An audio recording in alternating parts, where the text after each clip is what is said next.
Welcome to Social Sessions. Today our guest is Garry Fraser, a BAFTA award-winning film director and producer whose remarkable career has taken him from the housing schemes of Muirhouse, Edinburgh to the BAFTAs in the film industry. Garry's films are not just stories, they are powerful reflections of society, shedding light on the struggles and the resilience found in working class communities. In this episode we'll explore Garry's early years and how his experiences growing up shaped his unique perspectives and creative voice. We'll dive into the groundbreaking works including The Grey Area, Everybody's Child, My Life in Times and others, to name a few. Garry's work offers a poignant commentary on issues facing today's society, especially regarding the working class. So welcome to Social Sessions. Today we are joined with Garry Fraser, who is a BAFTA award-winning director. So Garry, we've got loads to talk about today, but I'm just going to take you back to your own kind of childhood. I know you'd kind of your own kind of colourful childhood and stuff. So, was it Edinburgh you grew up? Aye, well, first part of it was in sort of between Mayfield and Dalkeith, which is sort of the countryside a wee bit, or back then it was the countryside, and then a scheme called Muirhouse, which is sort of made obviously famous by Trainspotting and Acid House and Edward Mills, and obviously now me, I guess. Aye. And Gordon Strachan and other guys that come out of the area, I guess. Is it? I'm sure Frankie Boyle teaching a school down there or something. I'm not too sure, wouldn't it surprise me? Somebody tell me that. I don't know what I mean. It's maybe. I think David Heyman's wife was a social worker there in the 80s as well. Is she? I know David well. I remember he was on the podcast, so his wife, we were sitting at the BAFTAs and his wife was talking. She's like, I seen that movie that you made, and I was that's fucking crazy. That's crazy. But so he grew up there, I guess. You didn't really have an awareness. Like, we grew up in the middle of an HIV epidemic, but it's not really something that you knew, if you know what I mean. You didn't really have a bit of a clue. So there was loads of smack and AIDS, I guess, with the older team, but that wasn't really us. We didn't see ourselves as sort of like that. But and then done the tour, went into care, and then just done the secure units and all the other stuff. Ran over a busy, or my mate ran over a busy, and I took the Derry. I ended up getting like a couple of years in St Mary's, so my accent changed. What age were you in? It's like 12, 13. 12. Turned into a Ouija? Aye. So I was only Edinburgh boy in St Mary's for like 6 months. So like I used to get these guys coming in from Glasgow. They'd never met an Edinburgh club before. So they used to stand in the line and be like, yeah, where's the chick about? And I'm like, I'm changing. It's not me. So, that's when I kind of came through here a Hibs supporter and then became like a Celtic supporter. One of the members of staff, I don't know even if he's still alive anymore, Charlie Devlin, Peas and Barley we used to call him. He was an Irish folk singer. Aye. So he used to come steaming on a Saturday, pick me up for St Mary's and take me to McGinty's on the south side, give me a bucket. Aye. And Cunts would walk past with like fucking pound notes and stick all this money in this bucket, and then I'd take the bucket into the pub until we got the game, and then they'd take me in, sneak me in, and then by 4 o'clock, 5 o'clock or whatever, I'd get taken back to the secure unit, dropped off. So just crazy thinking about that now, but aye. So obviously, like, growing up in Muirhouse, obviously, I'll kind of take you back to that, obviously being a child and just being around, and one of my pals on here, John McGee, he grew up in Muirhouse, and he was talking about the way it was kind of normalised, just walking out and seeing maybe somebody maybe in a heroin overdose and just kind of seeing it as normal and seeing these things in closes and stuff. I didn't realise it was hell. Like, I didn't realise we grew up in hell because it was so normalised to, like, for me, my cousin used to inject in my bedroom. So I used to see him, like, inject and fucking blood hit the wall, and I didn't know. Wow. What age are you then, Garry? 5, 6 or some shit like that. Hell. So I used to see that happening. And then, I guess, like, you would hear the stories of the hard men, the violence, so the families all at war with each other. So you just grew up on the folklore of criminality, I guess, because the link between poverty and criminality. Most people back then, like in the 60s and stuff like that, it wasn't always like that. I try and explain that to people quite a lot of the time as well. Like, you need to know where you come from to know where you're going. And one of the tricks at the moment with working class people in Scotland is they just try and make you out to be this benefit scrounging mental health patient with all this trauma, where reality is like we came through like the shipyards, we came through like hard work. Do you know what I mean? And there was pride, I guess, and like in the 60s, a lot of the women were prostituting themselves out, so there was a normality amongst that stuff. And then I guess when the Russian sailors came in and the heroin and all that came in, that kind of started decimating a lot of the communities, but ours was probably the first community that to happen, and then it starts sort of branching out and becoming obviously everywhere else. Because you had like the looking after Jojo and that, didn't you, and stuff like that. Well, I can't obviously say who that was really based on, but like I know who people it was, who but I I know kind of sort of know who that all that was based. So Mhm. that's who you grew up like that's who I wanted to be. Like that You wanted to grow up being the people. Of course, to hear I like know. all the stories of fucking hundreds of thousands of pounds and women, cars, like who wouldn't they, like that's what you idolise, like that's what you wanted to be. Obviously it's fool's gold. I don't know, you didn't know that when you're a child, do you know what I mean? No, I think wisdom comes along with that, and it teaches you that life's not all about material stuff, and you need to kind of soul search and stuff and that. But even looking at the schemes that you grow up in and stuff, I'll ask you this, right? Obviously, you go back to Muirhouse now. Is there a massive change? And I mean, take social media out of the way. Is the poverty still there? What I think's happened before to now through gentrification is beforehand you would have places like Easterhouse, Posthall, Muirhouse, areas of poverty. Now you've got streets of poverty, extreme poverty. So you have streets of that. So you have the remnants of what was the 80s and the 70s. And that means now, like, I guess, through social media, we've all become consumers. We weren't always consumers, right? So, like, now you're constantly marketed stuff that you can't have. Aye. Whether it be the fucking 230 quid trainers, whether it be the sarong, whether it be the whatever it is. Like the Moncler jackets. So that puts us, that puts our well-being at a very low vibrational level. So when you mix that with what these wee guys see, like there's quite a lot of violence amongst them now, because when I grew up, you would get taken away for doing certain things. Like if you went through somebody's door when there's a family and stuff like that, and it wasn't, not that you would have to ask for permission, but like there'd be like rules. There was rules there. There was morals and stuff. There was a that code. old school code was there. That's away now. So like now they'll shag each other's birds.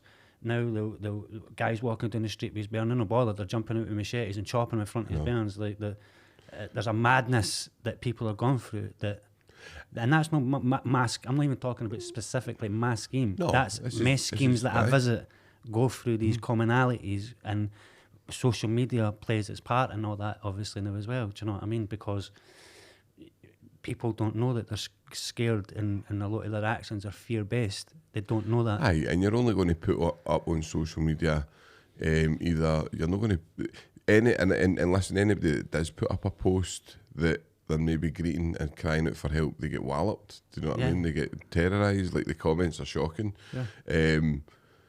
But don't get me wrong, when you put yourself out there, you do need to take the comments. I mean, I laugh at them, but they don't really affect me. Do you know what I mean? Once you've been on the front page of the Daily Record and stuff like that, and ran through the news, it doesn't really bother you, a couple of comments. But what does bother you is seeing other people and seeing young ones being affected, as you say, social media, and it's fake. It's like you've got these influencers and hiring out Lamborghinis and Bugattis for the day, and then making it look as if that's their life. That's why I can't stand 99.9% of the rap cunts, because you've not done the jail, you've not seen your mates get lifers, you've not sat on 23-hour dub-ups, you've not have hunger pains in your belly while you go out robbing cunts and tanning houses. Like, they've not done a lot of that stuff that people had to live like and heal from. Do you know what I mean? So they portray that through the music, and that's why I guess even like Daz or different guys that are rapping now, like when you hear a trueness that's authentic, they're not talking about bitches, gold chains and money and that like this isn't Top Boy. Like you need to speak on the schemes, the trauma, the addiction, the shit services, whatever it is, and there's a authenticity that goes along with that. Do you know what I mean? Oh, I mean, Dazza, we had Dazza on. Dazza was great. Like, we had Dazza on, and I think there is a wee movement in the Scottish rap, and obviously I know you'll be part of that, Gary, but you have got guys. I mean, I was kind of pointed towards a guy called Sherlock who was very good. I seen his stuff was really good. His diss track. His diss track. Was that one that was a boy on? Who was that? That was towards my mate Sean. We were in the grey area at the time, and then obviously I think they two had the fuck knows what happened. But then he came out with that. But like the track done like loads of views. It was fucking executed good. You can't really like fault it. Do you know what I mean? Aye. So, But again, it's probably in. No, I don't know that boy at all, so I don't know how he lives his life. But as it's you want to probably. You don't want to divide the new, especially when there's a wee movement going. You probably want Scottish rap to come together. Do you know what I mean? That's why I reached out to them, because I phoned them guys, and obviously I was like reaching out, and like we talked about that word before, BAM, like what it means to be a BAM. Like I felt like an absolute fucking BAM picking up the phone going, look guys, I think we should all be sticking together now, and do you know what I mean? Because your learned behaviours are sort of different for that. But you know, it was good, it was competitive, but I guess the scene is growing now, and social media will play a part into that as well. Do you know what I mean? Which is obviously different for when I was younger, because there wasn't social media. Well, look at the Scouse rap now. Scouse rap's taken right off. I mean, and there's no much different, and like obviously there's a massive difference in the kind of dialect, but it's still a very specific dialect that's took off. So Scotland's no had its chance yet, and it will. It always does, always spins and roundabouts, these things, you know, like a sail, Gary. You desensitise people's ears, because when you think in a British context, if you think of somebody from Scotland, again you think of this somebody who's greedy, somebody who's fat, somebody who drinks iron brew, somebody who's public. So there's all these negative connotations there's in the media. So when you try and rap, like, maybe not the greedy part, but the fat bit. But working class, I guess it's working class culture, and that's why, like, when organisations like Creative Scotland and other like funding bodies start getting involved in the rap, I'm always very suspicious of it. Do you know what I mean? Because their version of equality is around gender-based equality, or the other fragments of equality where it's gone, no, we're for a scheme. Oh, that doesn't make any difference now, because we need to argue about this polarised opinion. We need to bring the middle class in, and we need them to understand when you really do. No. Do you know what I mean? And unapologetically be you. This is like, see the new, right? I was on TikTok the other day, and it was the first time I had the realisation of I actually don't know where I stand politically, in the way that, like, I'm very much, I would say I would always be kind of social, kind of central social, like, but see a lot of the kind of right wing stuff. I do agree with a lot of it, and it's weird because I'm kind of caught in the middle, and then what I think is happening here is there's massive division tactics, and it's all geared towards dividing the working class. Yeah. So we're all arguing about who's left and who's right and who's this and who's that, and whether this happened and that. When you look at the people that's actually the people who matter, they are just no caring. They're just letting us rabble away, and they're happy for that. I was in temporary accommodation for like 5 years there before I just got my own house. So when I was in temporary accommodation, I was in a 4-bedroom house, and I let the council know, because I had my kids full time. Mm-hmm. So I was like single dad, looking after the kids, doing what I need to do, whatever. And then I have to, so the kids go back to their mum. She fucking does good, gets some mental health sort of do, so the bairns are good. And then I have to let the council know. So all these bureaucratic procedures that middle class people didn't understand that this even goes on. They didn't even understand what the word cohabiting means, because it's not a word that ever affects them. So then I let the council know, by the way, I'm going from a 4-bedroom to a 2-bedroom. I'll need probably a change, because I now have these extra bedrooms. Aye.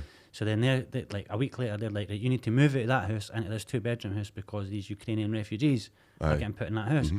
And I'm like, okay, I completely, okay, no worries.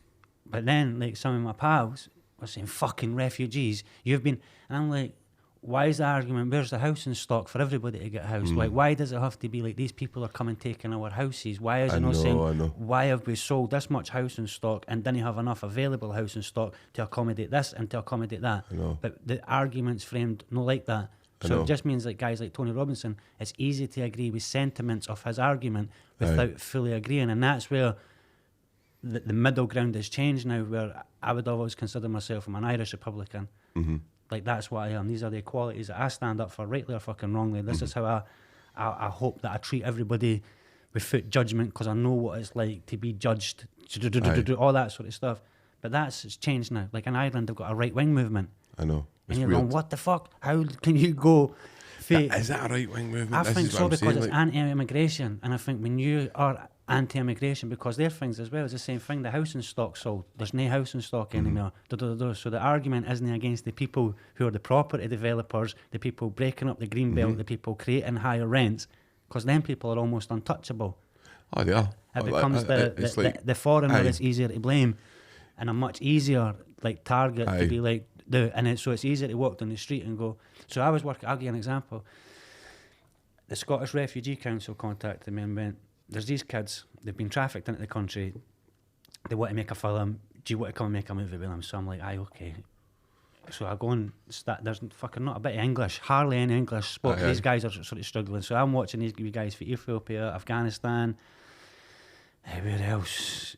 Northern Iraq or wherever, all these different places. These kids have been through horrendous experiences. They come to Glasgow, and then they can't be afforded a childhood because they can't jump about like everybody else, because if they get caught drinking on the street, they're then revoked, put into somewhere else. So all these things are going on for them and stuff like that.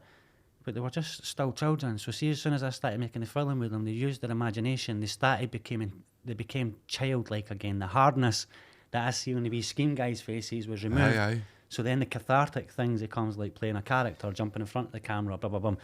So after it, the project finishes and the wee guys are like keeping in contact with me, right? And then I'm like, look, I'm making a film in Muirhouse, I says, but this isn't something that's like official funded. If you guys want to come through, I'm telling you, come through as my pal and stuff like that. So they come through. The young team do my bit, end up getting one of the wee guys stoned, he's waiting, just this fucking like whatever's going on. They had the best time of their life. After that, I was like, it's like The Hangover, like I returned them back to Glasgow, 10 fingers, 10 toes, like they're back. But they had the best time of their life. Some of them went on to like going to college to learn how to do cameras. Some of them went on to do other stuff. But it was that importance of going like, I could easily have been a very judgmental person, like most of my group, where it's easy to agree with what they're saying. So I would have came with like a certain set of biases and prejudice that would have meant that connection would have been false. And the wee guy phoned me up and he's like, Gary, I'm getting married.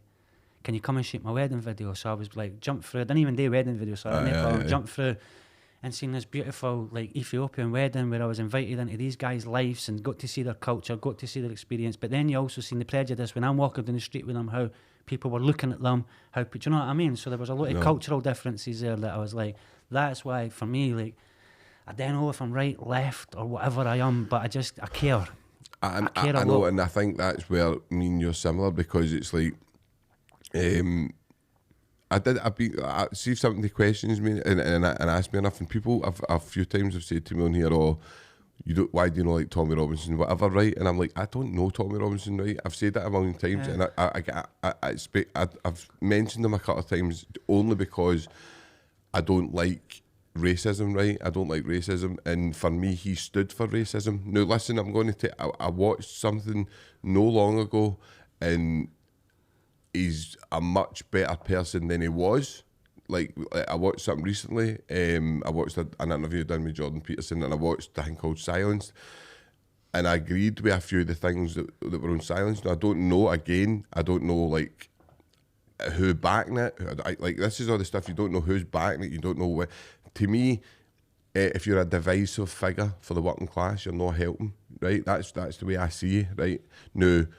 That's how I see. That's where I see Tommy Robinson. The same way as if you were doing it in the left way. See, like these people that are like pure far extreme left. I would be the exact same with them. I'm like, stop dividing the working class. We need to come together. We need to take your point on and start agreeing with each other to a level that we go, right, okay, I get you a wee bit. I know what I do know what you're talking about mass immigration, but in my view, we caused it, so we kind of need to. Yeah, we need to teach colonialism at schools. So if you're not teaching colonialism at schools, like I know, like even a couple of wee, like I say African, they were born in Africa, grew up in Edinburgh, so they're Scottish and some of the wee laddies that I know, but like when you talk to them and you, like, you can't have a Black History Month. You just have fucking Black History. Like you need to understand our role in colonialism, the slave trade. Like in this country, what we have is this white superiority, this imperialistic attitude to the world, how we won the Second World War, we ended slavery, and all this these lies that have been told, and it gives us this sense of like we look to the world and go, we go to Tenerife and go, why they don't speak English? You know, and we didn't even learn where other cultures were such an ignorant islandy monkeys that we didn't even realise, because that's one of the tricks of the British, is to convince you this. So they go, this class system exists.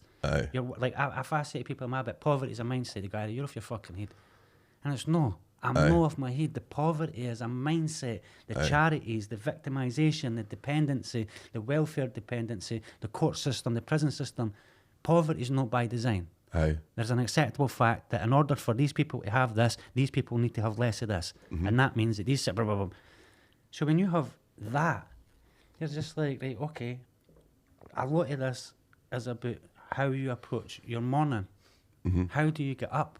If you're stressed with appointment, middle class people didn't run to the appointments that working class people have to run to. But our services are designed for 8:30 in the morning to 4 o'clock in the afternoon. Like, why do you not have a redesign of services that run from 3 o'clock in the afternoon to 10 o'clock at night in these schemes? Where it's run by people with lived experience, where people can go to their appointments during the day, and then they can get these other services that would accommodate them. But that doesn't happen because the services are designed by people who didn't live in these areas. So that means that we have this weird thing in a ghetto in Scotland. Like, every city has these ghetto mentalities. And when we talk about trauma, we talk about the young team, we talk about all this stuff. That, to me, isn't by accident. Like, the jails are bursting at the seams. I know. Suicides are through the roof. Self-harm is through the roof. Nobody gives a fuck. Like, and I say nobody, I'm not meaning nobody, because the awareness isn't there. No, you're people, right. And that's why I was, what did I say? Like, normally I'm a Norman storming through the city skates, the police laying tapes. But I can't remember what I said, but I was basically saying, like, people in the jail are self-harming. I'm trying to use the music to bring an awareness to that, but no other rappers talking about when you go to the jail, you self-harm because you're so... They talk about, no, I go to the jail, I do my sentence like a man. No, you didn't. You go to the jail and fucking hide in that fucking... Peter, I've seen these. Do you know what I mean? And they come out and go, I was running the hall. I surely were. I know. Do you know what I mean? So you're just like that's what I'm meaning about, like, for me. It's been authentic. I mean, I wrote a book, and my book obviously was called Authenticity and Chaos, and it was basically all about being how you can be authentic in a prison environment. But then when you come out, it's like you come back to that wee, as you talked about, your wee scheme that you know everybody, and as you say, I've heard the same shit. People coming out and going, I was fucking doing this, and you're like, what, really, man? Like, I've seen you were a mouse, do you know what I mean? Like, I never claimed I was never a hard man in the jail. I was never like, I was well liked, and I got on with people, and I had good pals and stuff. I certainly wasn't somebody that was running about that everybody was fucking scared of and all that, do you know what I mean? Like, and when you look at it, there's very few people actually like that in the prison. You could probably name them. And they're the ones that go on me when you go in there, because you go, I know who you are. Like, I would rather sit with you all day, who society will say you're the worst that we have. I would rather sit with you because I know what I'm getting. I know. But with the other ones, because there's no authenticity, it's like, what mask are you showing me? I know. Because I have to now decipher, use my emotional intelligence to go, do you want harming me or not?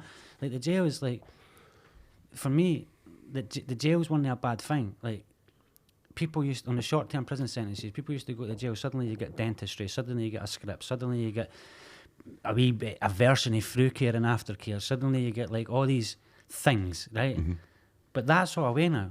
Like, even after COVID, like, really, we've got detention centres for trauma. I know. The trauma, like, so I'll give you an example. When I work with kids in Muirhouse, right, I get them at like 12, 13 sometimes. What do you want to be? I want to be a joiner. I want to be a welder. I want to be a bike mechanic. I want to do... Also, they have these dreams and ambitions. Within 2 years, cannabis use goes through the roof, hidden PTSD. They then start coming up on these neurodivergent scales when they're older. So that's why we have this rise of, like, people go, autism, whatever it is. We now have an awareness around the spectrum of this rise. But there's a very short period of time that you can work with these kids between 12 and 16. And the violence reduction unit and the rest of them, they didn't know how to do it. They didn't know how to do it because they didn't live there. And so it's like a military version of Hearts and Minds. The SAS could never, ever, in certain parts of Belfast, make home. No matter how hard they tried to do the Hearts and Minds, convince, turn, run whatever initiatives, fling whatever money, because culturally or significantly there was something that they just couldn't do, right, for whatever reasons. For me, you take the aspect that the violence reduction unit are basically a task force if you like, for the police. They're seconded from the police. No task, like, so they're like, they're basically they're a branch of the police. And what's the police? The police are the batting stick for a war on drugs.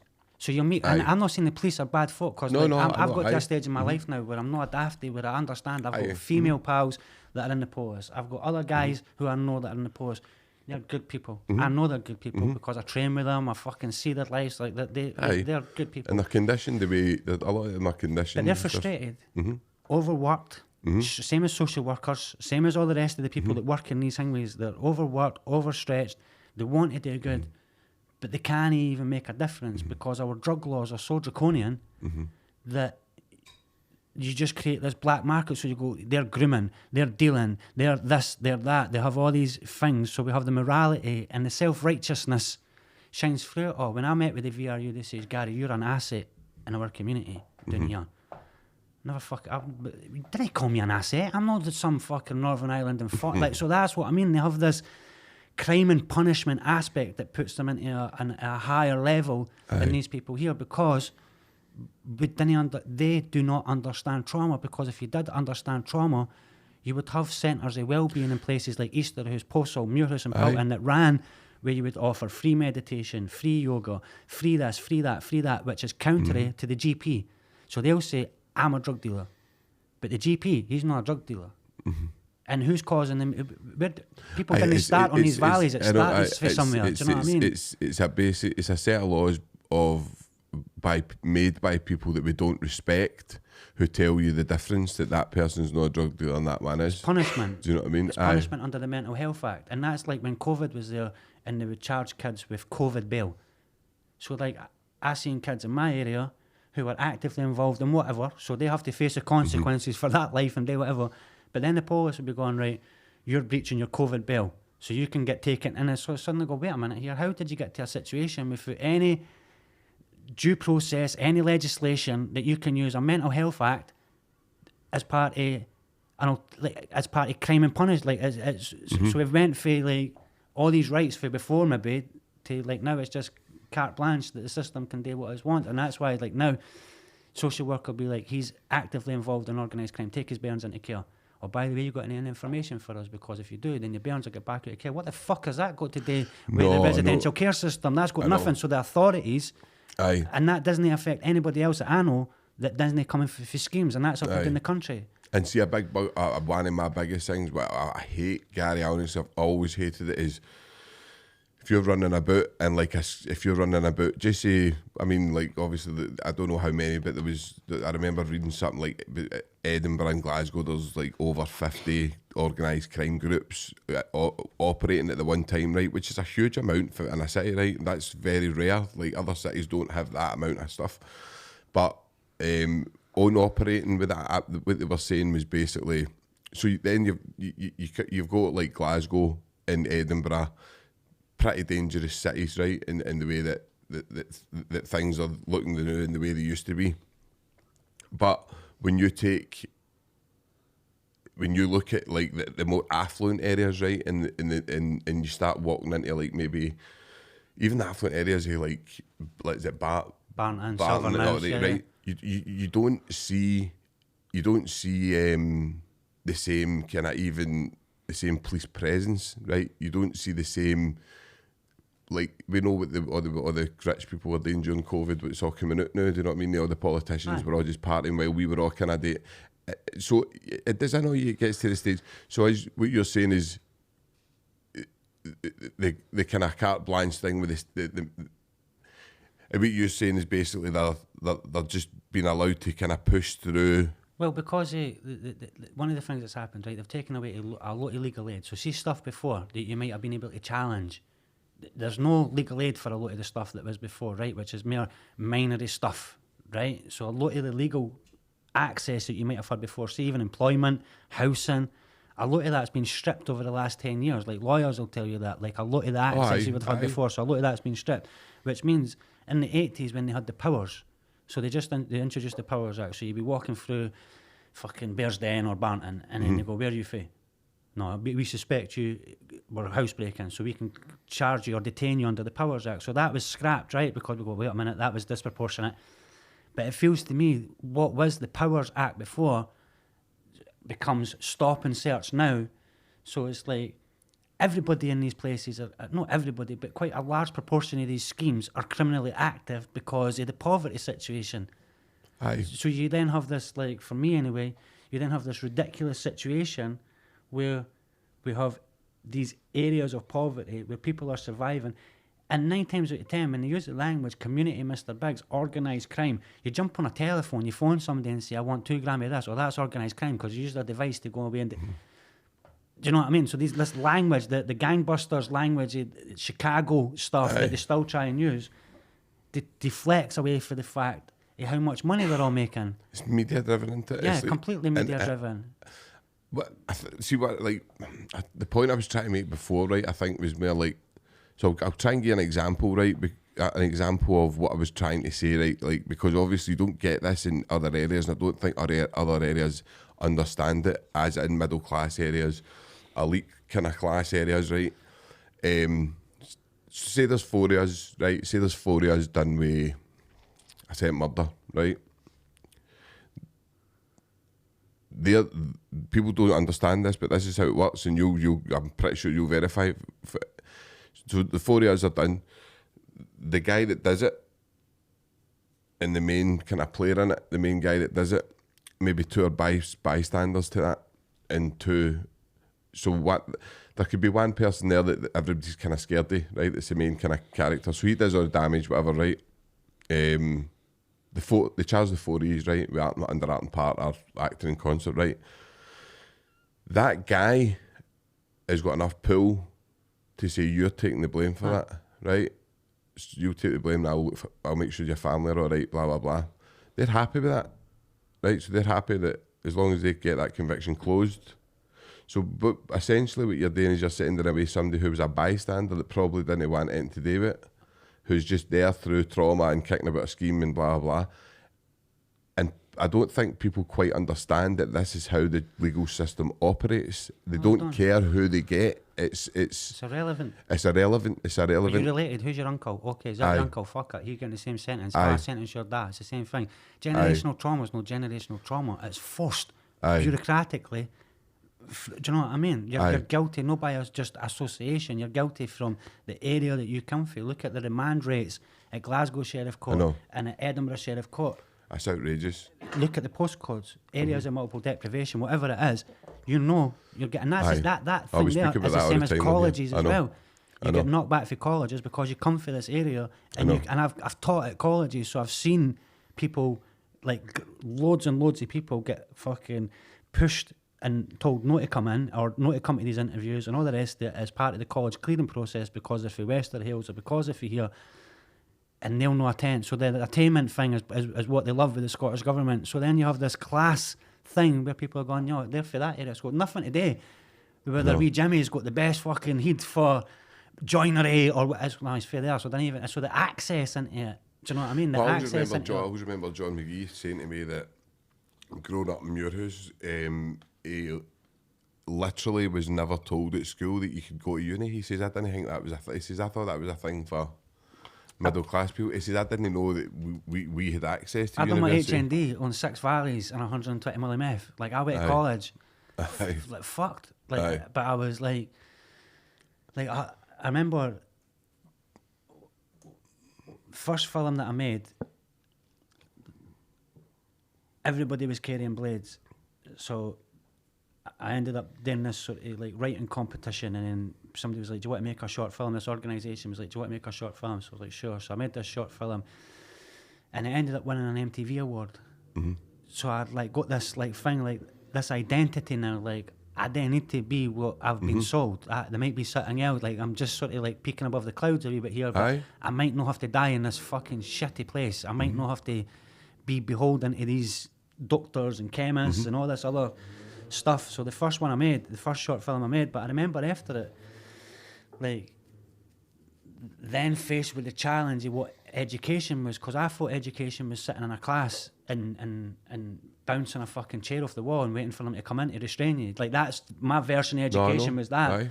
So then got to college and going like, these people would come in and be like, sounds daft, but they'd come in and they'd be talking about like, yeah, I had a fucking a green tea, and I'm like, a what?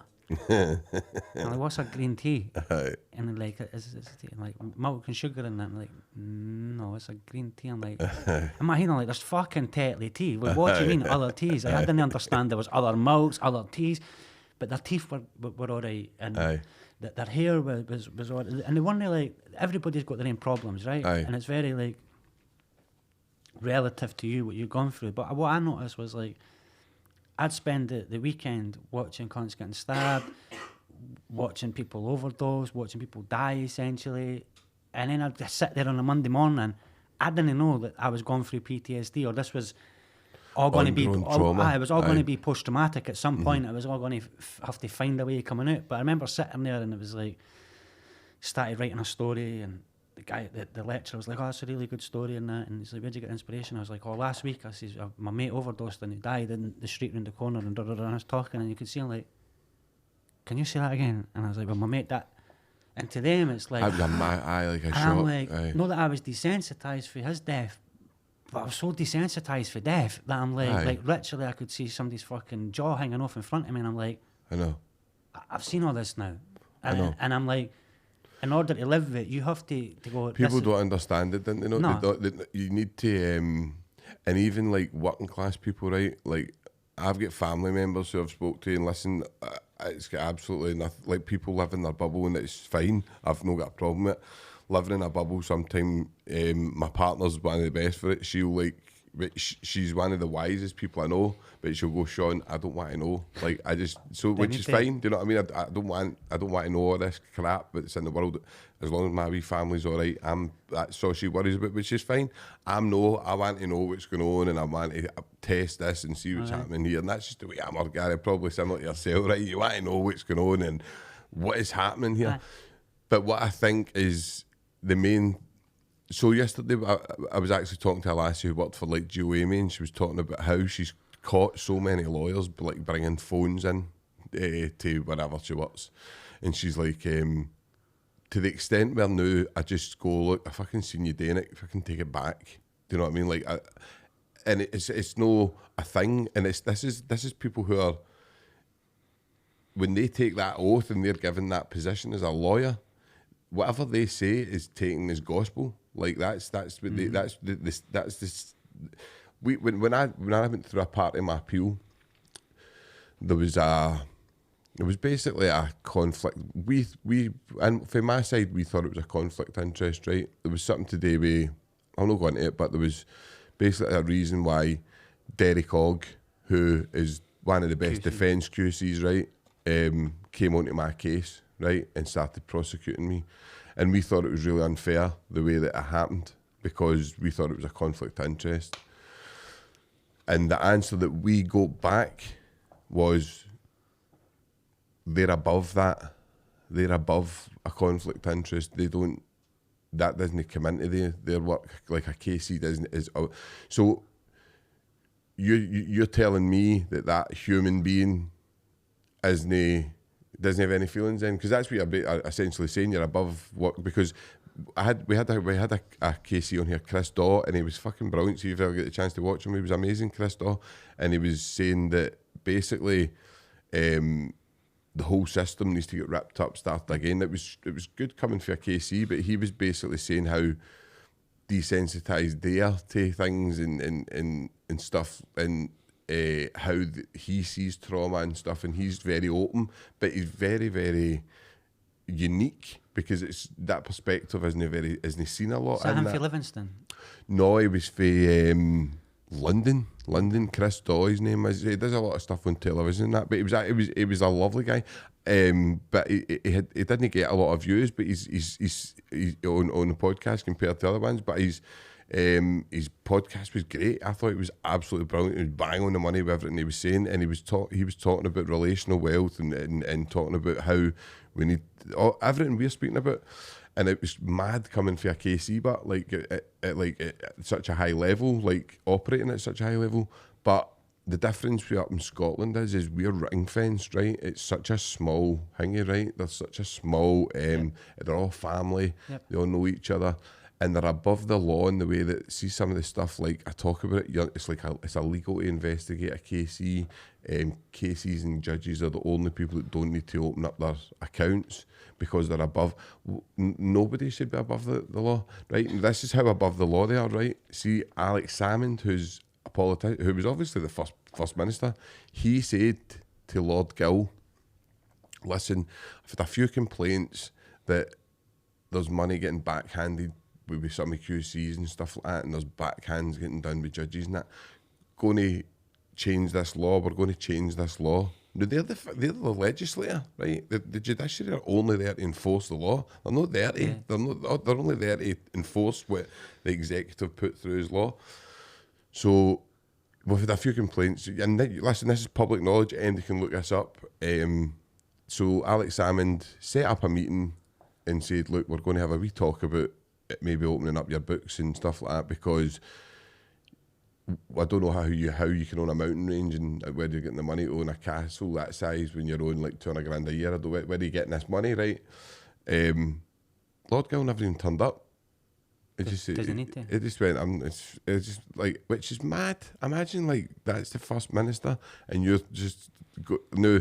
I know that there's a separation of powers and this stuff like that, but that's mental. That you don't need to open up your books. You don't need to show where you're getting, especially when there's allegations, right? Because obviously I need to be very careful. There's allegations of people getting hanging. I'm not saying that that's happening. I'm not saying that QCs and that are taking money, but there's allegations. You hear it. You hear other people talking about money getting passed and stuff. Take QCs and cases. Now, if that's the case, that's a corrupt system that you're starting. It's a rotten at the core. Do you know what I mean? Not for them, though. Aye, No, exactly. for them. Like, exactly. this is Rome. You yes. have to go back. This is yes. Rome. Yes. And they're the Senate. Aye. It's not corrupt for them. It's Aye. corrupt if you come for a scheme. Aye. Because you're going to be the victim of all this shit. Aye. You're either going to get shagged off them when you're 14, 15 as a rent boy. Aye. You're either going to get put in a care system where you're going to get further abused. You're Aye. either going to get stuck in young offenders, and then they're going to prescribe you medication for your fucking traumas. Aye. So Aye. it doesn't work for you.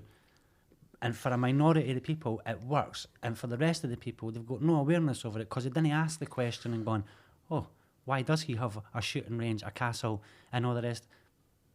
Because we didn't speak about this. It's like in this country, when I done supply and demand, which will be out in cinemas in September, but like, when I done that, I put the security services role in the war on drugs. Mm-hmm. That's not even a conversation that we have in this country. Why do we not have a conversation in this country about what role the security services play in the war on drugs? How the fuck can you invade Afghanistan, do everything that you're going to do, and the heroin output in the UK rises? No. So how is that? Nah, we didn't have that conversation, but you're allowed to speak about America, the CIA, and how the CIA purposefully break down black America and how they disintegrate the families by jailing and da-da-da. But we can't speak about, in this country, what happens when you take somebody who's 18, just had a son, and put him in jail for 20 years. Or you take a mum who's done next to fuck all and stick her up Fanny Hill for a year. I know. What the breakdown of that does, and what the overprescription of medication. Have you seen the amount of women that are prescribed methadone that when they come out they're on 20 mil, and then within 6 months they're on 100 mil, their burns are taken off them. And you go, that's no their fault. I know. That's a systematic procedure that happens for all these people who get paid for this problem. And then Well, when look at somebody Oxycontin. You just need to watch that. MD that doesn't believe what you're just saying there, Gary. Please watch like Dope Sick or watch one of the programs about Oxycontin and see the way that these people operate at a high level. That's why people in recovery piss me off, because it's like they're not allowed to get angry. It's like they've just go through all this addiction, do all these meetings, and then they get a job, working with the NHS or working in the third sector on shit wages, and they go, aye, but I'm cleaning, I've got a job, and I do my meetings. So fucking what, man? Get angry, smash something up and say you were wronged. Aye. Like, Aye. stop being so subservient to these fuckers. Aye. Do you know what I mean? And I've sat with like the civil service, I've sat on the care review, I've sat on drugs legislation, but like all that stuff we were just talking about, education. Like, I'd done my HND, I went to university and done a master's, I've done so much shit that beforehand I would walk through a posh area and be like, oh, these people have got more than me. Now I know they didn't have more than me, and they've got their own problems. That's why, even though our trauma stuff that we're talking about, they take us early, call us problem children, put us in these systems that's got nothing to do with healing, right? But at the same time, now that I understand stuff from a different perspective, the lawyers and the politicians that we're talking about have equally been fast-tracked from nursery to school to private school to anyway, separated from their parents, which causes them the same, not the same, that causes them adverse. So then they then have no whams of going and signing something. It's not the same as going through somebody's door with a sword, but it has the same effect. The callousness that comes with somebody going, you know what, I'm going to chop that person up in front of the burn. For me, is the same callous effect of these people going, you know what, I'd like to make a difference, but I can't sign it. And that's what they do. Aye. Do you know what I mean? No, it's you see it in their eyes. You see people saying about judges and these people that live in the middle class and high class, they can't put themselves in that position, right, where as they say, I've heard James Docherty talking about it before, like watching wee guys on a Tuesday night chopping each other with swords and stuff like that, right? They can't put themselves in that because it disgusts them, right? It repulses them. They go, how can they do that? Like, that's like, so this is why they dish out 7, 10, 12 years, right? But what they do see is at their private schools is they see a lot of sexual abuse and stuff like that, right? And they see they're brought up with that, right? And they're brought up round about it because they're at all boys schools. And listen, there's programs and stuff that you can go and watch where a lot of people talk about this. It's no secret. It's open that at this age, if you're like fired off away from your man dad into these kind of private schools away abroad, and there's actually people, I'm sure I watched a program and they were talking about you needed like basically abuse, like if you were like a fourth year, you had if you didn't have a wee first year or second year, now that's you're getting brought up with a weird crazy fucking weird thingy. But that's why they can go, right, that guy's been caught doing this with Wayne's, but he's actually like worth more to society, so let's give him $100 community service. You can find compassion for somebody like that, but you can't find compassion for somebody who's just stole something out of a shop to go and feed their family. Somebody who goes and steals an electrical device for Curry's and gets 6 months on a second charge of their life because the judge feels on a set never got his hole last night, but he can also sentence somebody $200 to community service for these horrible images because he can relate to that. Because he can have compassion and empathy because he can relate to that. And that means that they can come up with these mad things about anybody who's under somebody who does a rape at 14, 15, and then they can't get charged because there's an adult and they pull all the adverse childhood experiences. Now you want to be trauma aware. Now you want to use trauma and this word that they use now in judiciary, like trauma informed or whatever. But there's another section here that's about criminality and poverty, but we can't have the same thing for that. So they get sentenced. These ones didn't. And that's where people go, you read the papers and it's like article after article about leniency for sexual offenders. Why is that? Because these motherfuckers are sexual deviants that have the same thing in them. And like, that's no stuff that I read for the papers. When I was younger, I used to drop speed off at Tam Payton's, and I've seen it with my eyes, so you can't feel me. You've seen it, and you've been in the care homes. So then you go up to court and the same fucking PFs that are sitting on the benches are the same ones. You go, wait a minute, you were just shagging fucking wee Jimmy. I know. Do you know what I mean? Which is a made up name in case wee Jimmy's gone, didn't mention me in a podcast. but that's it. But what I mean with that is like, it's the power. And that's not just for Ed, it's power. Do you know what I mean? But these people that live like this is part of the problem because of the designery services. And you know, see the whole thing is, right, like the Crown, right, I'm not saying that everybody in the Crown's bad because they're no, and the same as everybody in the police isn't bad, and everybody, like you've got different, it's the same as the jail you get. But they're not above criticism, this is the thing. That's you should be allowed to challenge them the same way as you're allowed to challenge a working class person.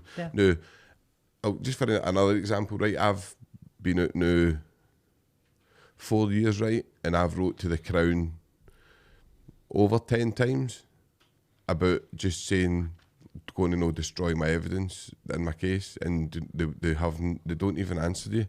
And then I got a lawyer to do it and they didn't answer me. Then I says to the lawyer, why are they not answering?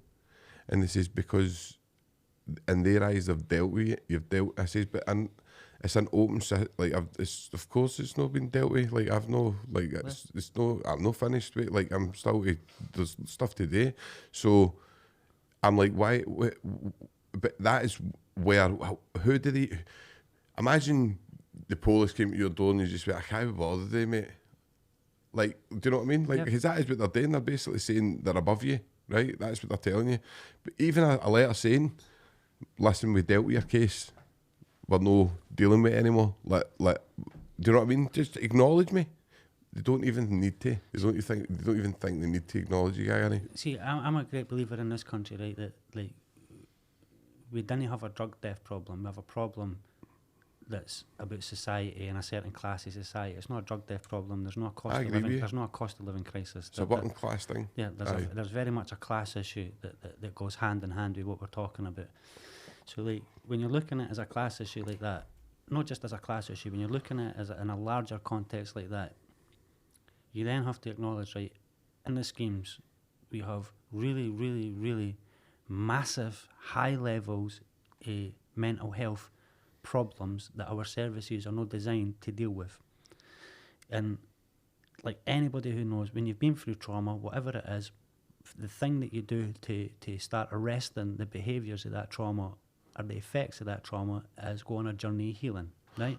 But people in this country are not allowed to heal because there's no reconciliation thing that goes on. In South Africa and other countries, you have to admit there's been a wrong. Over the last, since the 60s and what we were doing with Davy Byrne and sending them to Australia, we've got it wrong with kids for schemes. Now, we need to acknowledge that and go, right, how do we move forward?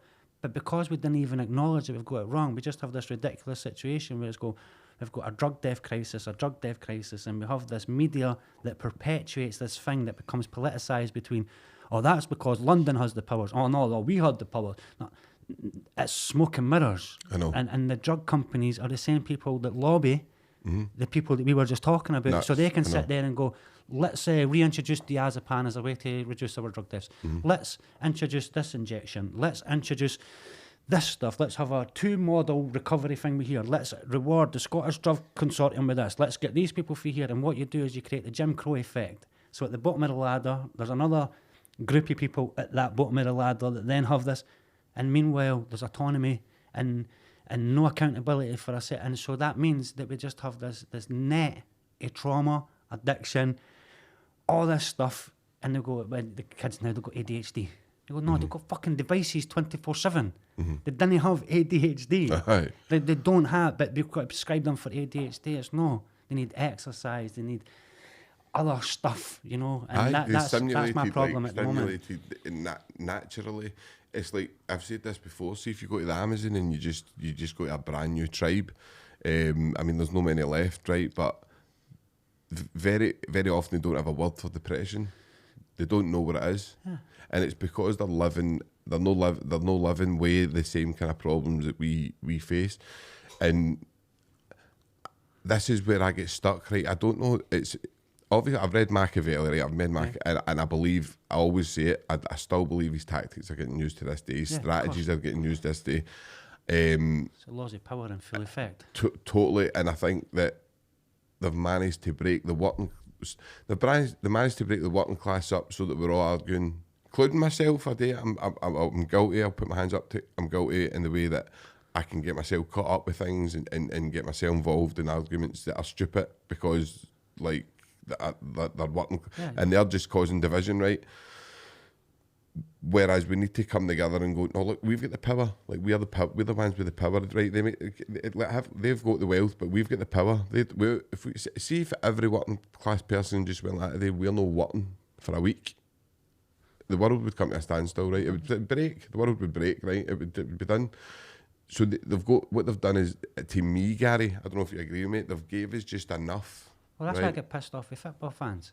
Aye. Football fans especially, you give that much a fuck about Celtic, Rangers, Hibs and Hearts, but you didn't give a fuck about your own community like that. You'd rather beat your drums, talk about all this stuff, but you're not bothered about somebody who's dying every 6 hours down the road that you used to go to school with. You didn't bring that same passion and energy, is what I mean, to righteous causes, to stuff that's about equality, to stuff that's about a better society for everybody. It's easier to go, they Hun bastards, no, they Fenian bastards, no, they English cunts, no, they Scottish cunts.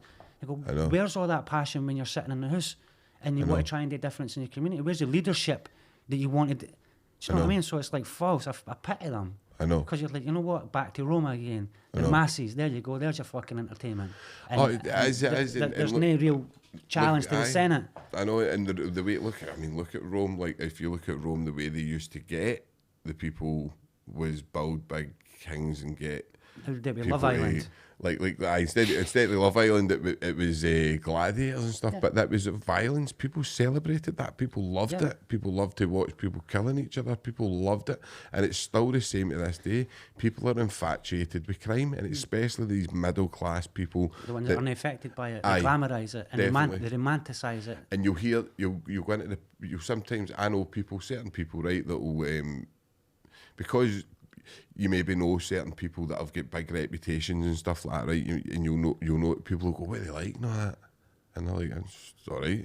Like, I know, and they're dead, like, intrigued by what they're like. And then they'll go, I've got a pal, by the way, and my pal's like so and so, and you're like, is he? Like, right, cool. And you can get to that stage where, and I mean, when you're younger and all that, and you meet somebody from Edinburgh, it's the first thing you do is, do you know so and so? Do you know so? It's like named that. Like, do you know so and so? So that's the way. Most natural. That's the way. So you operate on who do you know on that criminal base. Like, that's what happens with the jail. Like, do you know so and so? And then you'll get the guys.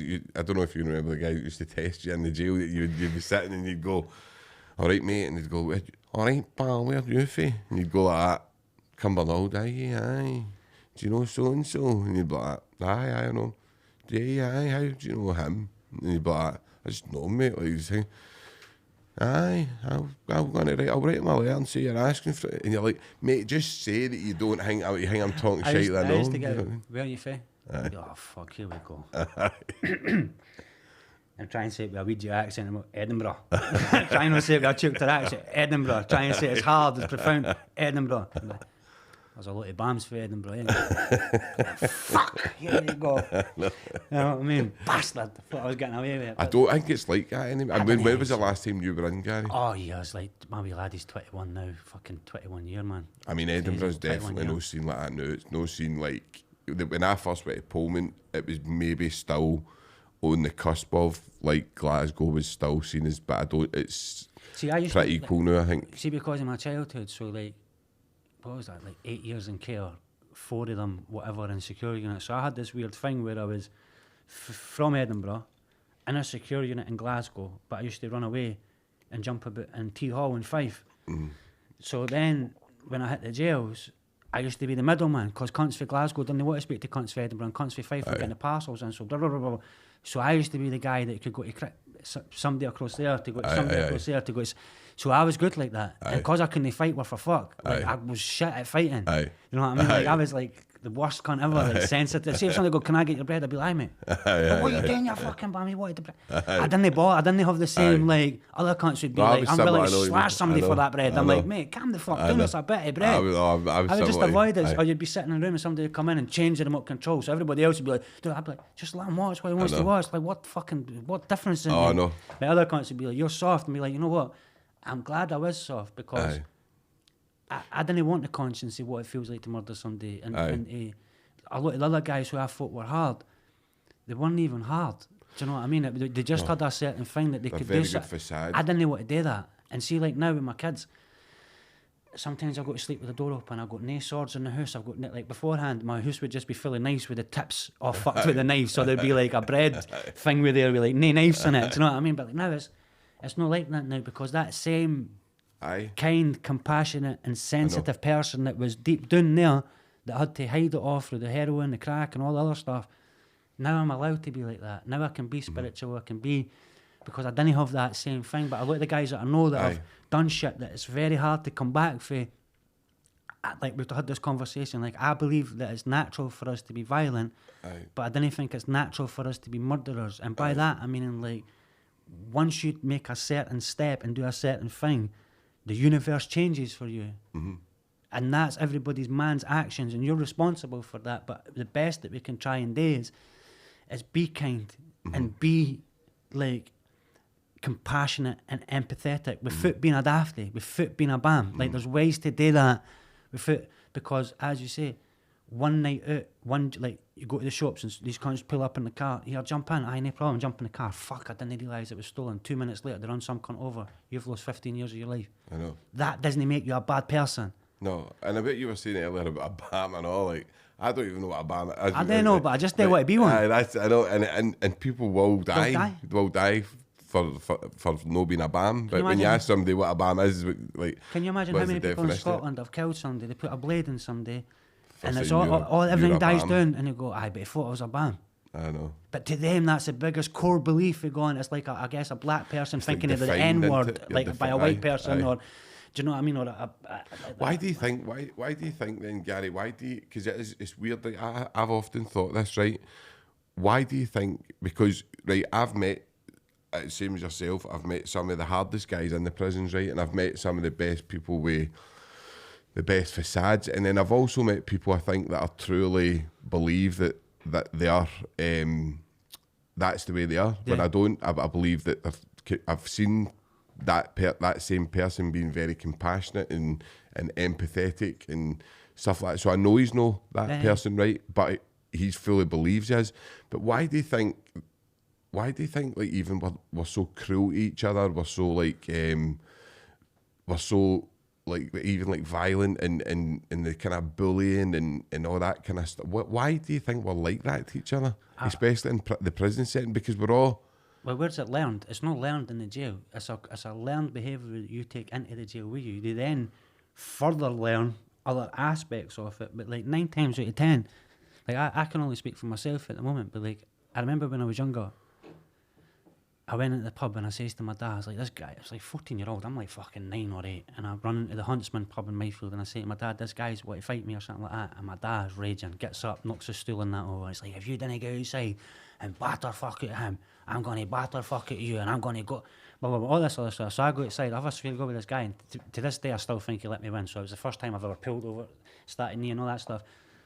But that stuck with me. Aye. And like, and by that, I mean, and like, that, I was scared and took that fear into that. I know. I then had a fear from males. Mm-hmm. So what's the easiest thing for me to do is to gravitate to the hardest, most psychopathic person there, because he's not probably got to shag me. Aye. The other adults are probably want to do other things. This one just wants me to be a criminal. Mm-hmm. He just wants to teach me how to benefit him. So that then means that I can then reenact my fears over on other people, so I can be desensitized when this cunt's getting done in front of me. It's not because I want to do him in, it's because I didn't want to be seen as that weak individual who's 7 or 8, and because then that word BAM, everybody's got to think I'm a BAM after that, and everybody's got da-da-da-da. So then you have all these things that go along that go, it makes it very easy for me to consider, you know what, if I kill this cunt, it's his own fault. Mm-hmm. Because you get to that level of desensitised stuff. You justify actions that, and by the, see, since I've started this podcast, I've said that, see, the people that have reached out to me, it's people with, like, people with kind of, and you probably had it yourself, people with kind of big reputations, like, grown men, I've seen like, grown men like asking Sean, I need help, like, I need help, and it's people like I'm kind of shocked with, like, I'm like, and I feel like shit. I feel crap because I can't do more. I want to. But you can listen. That's all you can do, because people like that don't usually have somebody who they can talk to and you can listen. So I have. Oh, I've always been that fucking person. I've always been that person, man. Honestly, aye. But you can have private conversations that like somebody says to me, like, you're like a fucking counsellor for the mob. Aye. You know, that psychotherapist for them, where it's like you don't even say anything, they just sit down and you're like, oh, for fuck's sake, I didn't need to be hearing this shit. But you know, they're just humans, so you need to connect on that human level, because once you do that, the macho-ness, the ego, what did I say in English? Like, man makes the money, money doesn't make the man, and we know the ego with the kilo, and they know blah, blah. So that's that thing. It's like the ego with the kilo. Like, you can put a fucking gram of cocaine on a dog and the thing will sell itself. Like, so that all that's a facade of the smoke, because they need to be like that. So they live in. So what happens is, I guess like myself, I was living a part that I wasn't. Like, I was playing a part because I'd seen the movies, I'd seen The Craze, I'd seen Jimmy Boyle, I'd seen Sense of Freedom, like everybody else. I was indoctrinated through all these movies. I thought that's who I wanted, and it's shite. I remember with Paul Ferris. Even watching Sammy Gravano, right? Aye. I was like Sammy. I remember watching Sammy Rebel, and see when I watch. And listen, I'm not getting, but I just didn't expect him to be somebody who was like ready to argue with a guy on a podcast, like about who was, I've done this amount of things and that. I was quite like taken aback. And Paul Ferris is one of the, like, he's actually really. I'd love to have him on here. Very intelligent. I'm hoping that one time we'll get to that stage where he comes I on. spoke to him on the phone. So like when I grew up from here, like everybody else, I would read the Daily Record and be infatuated, because before social media, so I was infatuated by everything that was going on. It was like, so like years later, to get a phone call from him, like the wee younger in me is like, I can't believe Paul Ferris. Do you know what I mean? That sort of stuff.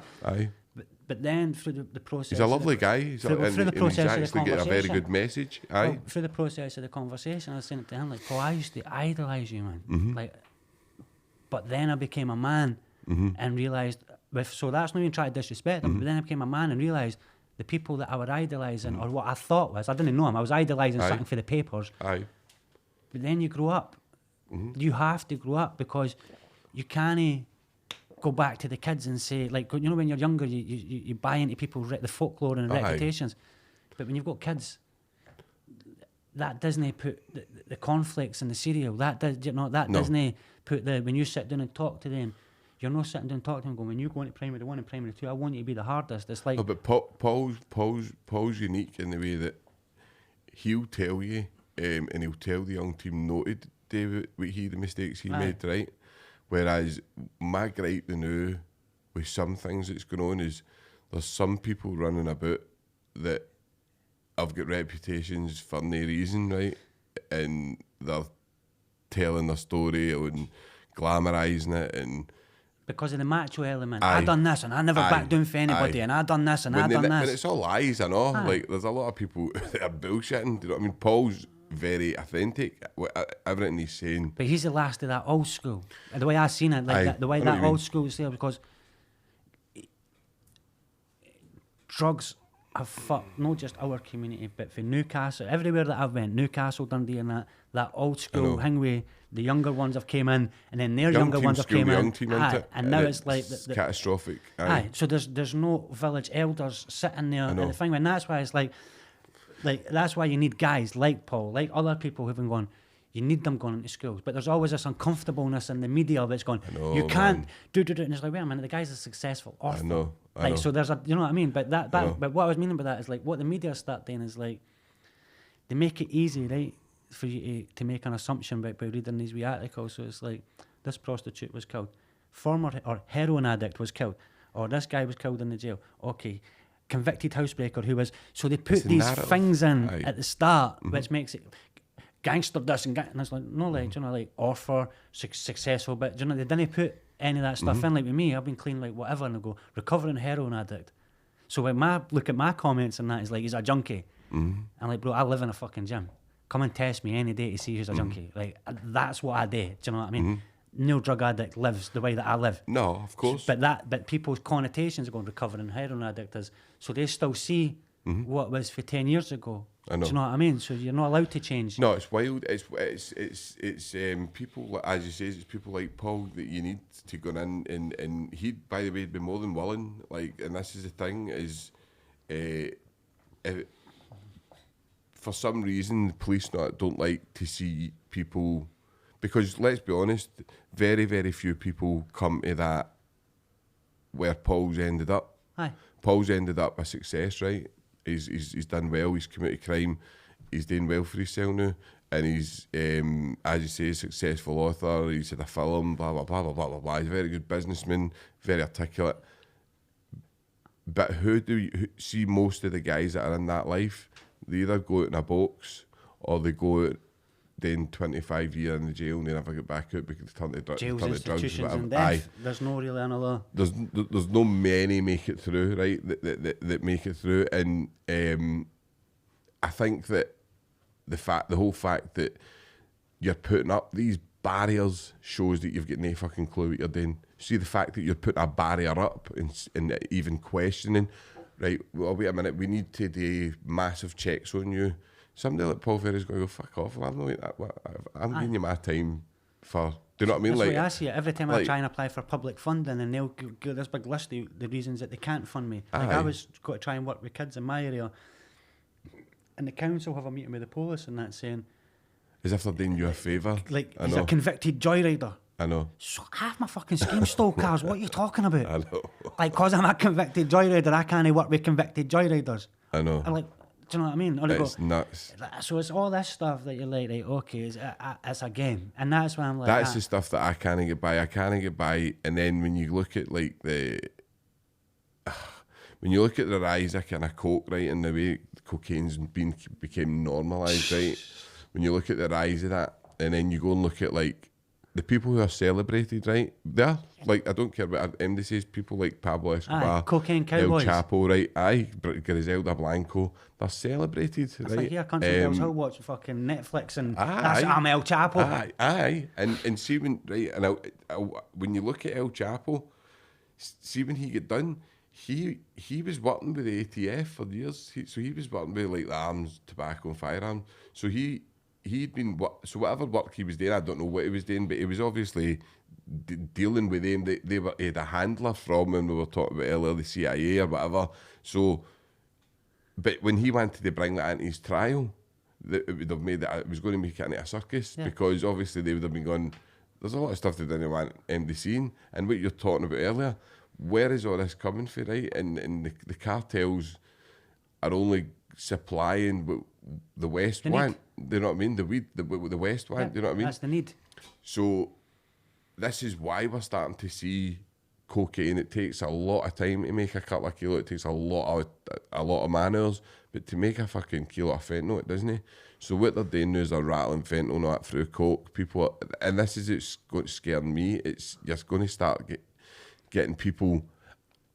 When I first got out the pub, like I went in the pub a couple of times, and I was like, shocked at how normalised cocaine was, and it was like scared. And then I was like, "Is this the way it is now?" Yep. People are like, "Aye, like fucking just doing like keys and all that," and you're like, "Not like this." And then somebody was telling me the other day that a guy came out in Berlin. I can't remember, but they were with a granny or something. She was 62, and he went like, right, and I think it was, I can't remember, so I do remember, but it was, the lassie she's quite nice looking, right, and she said, basically the guy was like, do you want a line to her?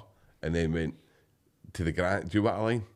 And she's like, what, fucking, is that like 60, who offers a 62-year-old thingy? Crazy. And it's you're getting to this stage where, and we were talking earlier about Snapchat and that, right, people, when we were like 13 or 14, right?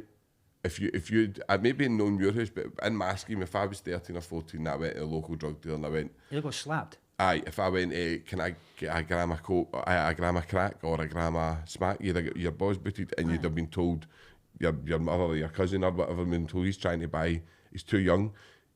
Whereas now, But they're that's just part selling of the problem. So like a 13-year-old gets done with like half ounce of crack, right? He sticks everybody in. Aye, Because he's 13-year-old. aye. Nobody's schooled him. Because if somebody was schooling him, they wouldn't have the 13-year-old with a half ounce of crack. So nobody's set any. So then the wee guy gets slashed when he's 15, 14 for being a grass. And then he's go, blah, blah, blah, all this stuff. And you go, how the fuck did we get to such a position where we sacrifice our children? And it's not even like that's what these people are wanting to do.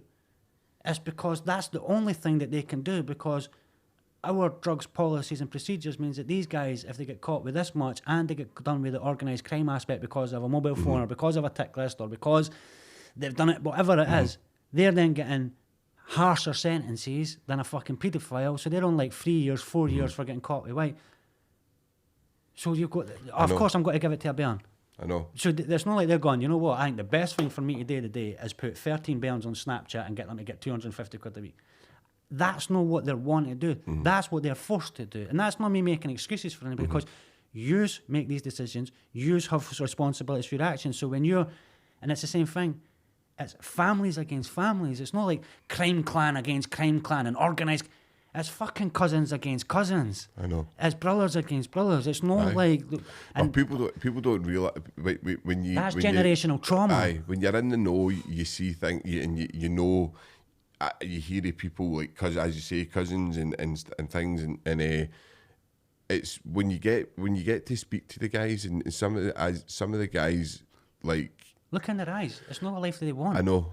No, definitely no. I mean, I was in Berlin the other day, and I was doing a podcast, and I was lucky enough to kind of see a pal, and like this guy's like I've seen as one of the most violent people in Glasgow now and whatever, right, and stuff like that, and he was like, I'm fed up with it, man. Like I'm like, that's, you need to get him the new. Like this is a chance when you get in here the new, but they won't. No. Do you know what I mean? And they'll leave it until he does something again, and they'll demonise him again. Yep. Do you know what I mean? Where he's got that, you've got that opportunity, that window where you and this is when you need to.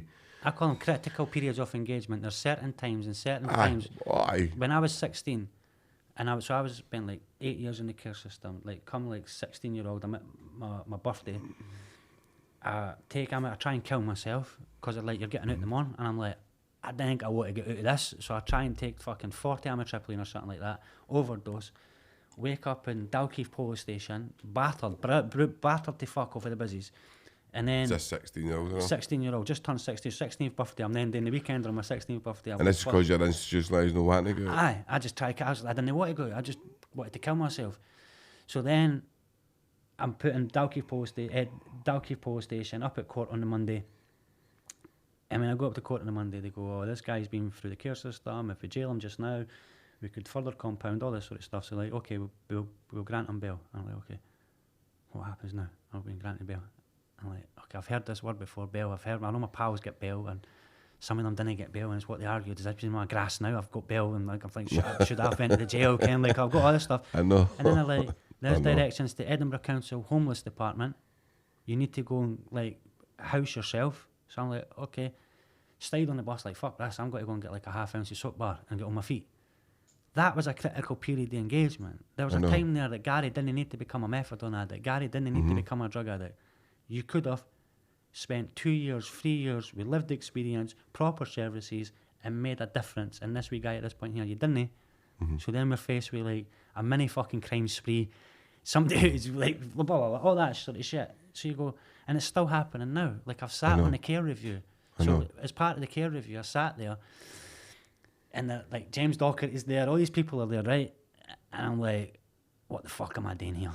Like, I don't know what I'm doing here. And then they're coming up with all these suggestions on how to fix the care system, and you have to have these policies and streams. So it's like all this intellectual, academic wank that starts happening. So it gets to the nitty-gritties where they've got us sitting on panels, and I am obviously sharing my lived experience of this stuff. So while I'm sharing my lived experience, I'm like, got to the toilet. I've got a sweat coming on me, and my heart's racing. I don't understand what's going on. What's going on here? So then I'm leaving. I'm thinking maybe I should just jump out in front of a car or whatever. I'm like, what the fuck's happening here? I didn't realise that process is then knock me to fuck, because now I'm sitting talking about all this trauma. I've just got clean off of the drugs. I'm thinking, right, that's what I was supposed to do. Getting clean wasn't the prize. The prize is healing. Yeah, because that's actually took you back to that moment, and you've had the so I'm going tools to through deal loads with of death, it. I'm going through loads of trauma, loads of abuse, sexual abuse, physical abuse, so I'm going through all this stuff. So then I phone the lawyers, and I'm saying to the lawyers, like, I want to sue the care system. Like, I'm part of the care review, and I think part of the reason that I'm fucked up in the head is because of what I went through in care, and I think it was their fault. So then I go through this year-long thing, and they phone me up and we go, you can't sue them privately, but you can join the government redress scheme. We put 50 million aside for victims, people who've been in care and stuff like that. There's a cut-off point, so you have to be in care by this age. And I'm like, immediately, I'm like, what about the wee guys that are going through it now? No, we're only talking about a specific group. It's historical abuse in its first time. So I'm like, okay, no mental health provision, no fast track onto disability benefits. And by that, I mean, like, if you have got PTSD and you have got this stuff, then you should be afforded. Somebody could go, you know what, I could help you with, or somebody with lived experience could just go, I can make this call for you, I could, cause all that shit. So then I'm like, suicidal again, post-traumatic stress, and really, I'm like, shot to bits. So you go through the redress scheme and you find out the judge has made like 1.3 million, the judge that overseen it. And then you look at these support workers who've not got any lived experience, are on 29 grand a year. and you get some guys that have been abused that have been accepting 10 grand because they're in poverty. Do you want 10 grand just now? I'll take the 10 Volunteering. grand. Take the 10 grand. They've all got fucking, a lot of them have got habits. So like the slopping out money, I know. they get the slopping out money, go and check the drug deaths next year, and probably the reason there's a spike in them is because you've just gave all these cunts That definitely. these thousands of pounds with foot gone, there's financial support. So what I'm meaning by that is like, it's the same thing again. It's like systematically you're absolutely punished. Do you know what I mean? And then I can only speak with the research that I've done, but then when you're looking at the whole sexual abuse amongst authorities and kids and care and stuff like that, you start realising like the person who wrote the historical child abuse the person who wrote the historic child abuse report committed suicide. He was going to be up on charges. Was that who's? I don't even know the guy's name. I need to check the guy, cross-reference the guy's name. So, but the guy who wrote the report killed himself. And then you start going, Bernardo's lost 38,000 files. So my position at the moment is like, okay, I was abused in care. That wasn't that traumatic. I should maybe sit here and go, oh, fuck's sake, it was really, it wasn't that traumatic, to be honest with you. Children will be children, and sometimes they're inquisitive and sometimes they're not. I didn't ever feel like a victim. It probably made me more like, I want to fight every man and probably have a problem with authority. But then when you go through it, the process of going through that was worse than any abuse that ever happened to me, worse than any digger, worse than anything, because you're phoned up on a Wednesday, regurgitating all this shit, and then you're just left with it. And people are going, what's wrong with him? Why is he moody? Why is he angry? Why is he... I don't know how I never used, gone through all that process. But like, it's the same thing again. It's like, you go through all these processes and you realise, like, the system isn't broken. It's completely at play. They gave 50 million out to hush these people up. You can't launch anything. You can't launch any other further... So if they... So do you think it was hush money? There's no intent to change it? No, because it's hush money. Because I know what you mean. The reason that hush money came about is like, if you think about it like this, say care law, right? I was in St Mary's.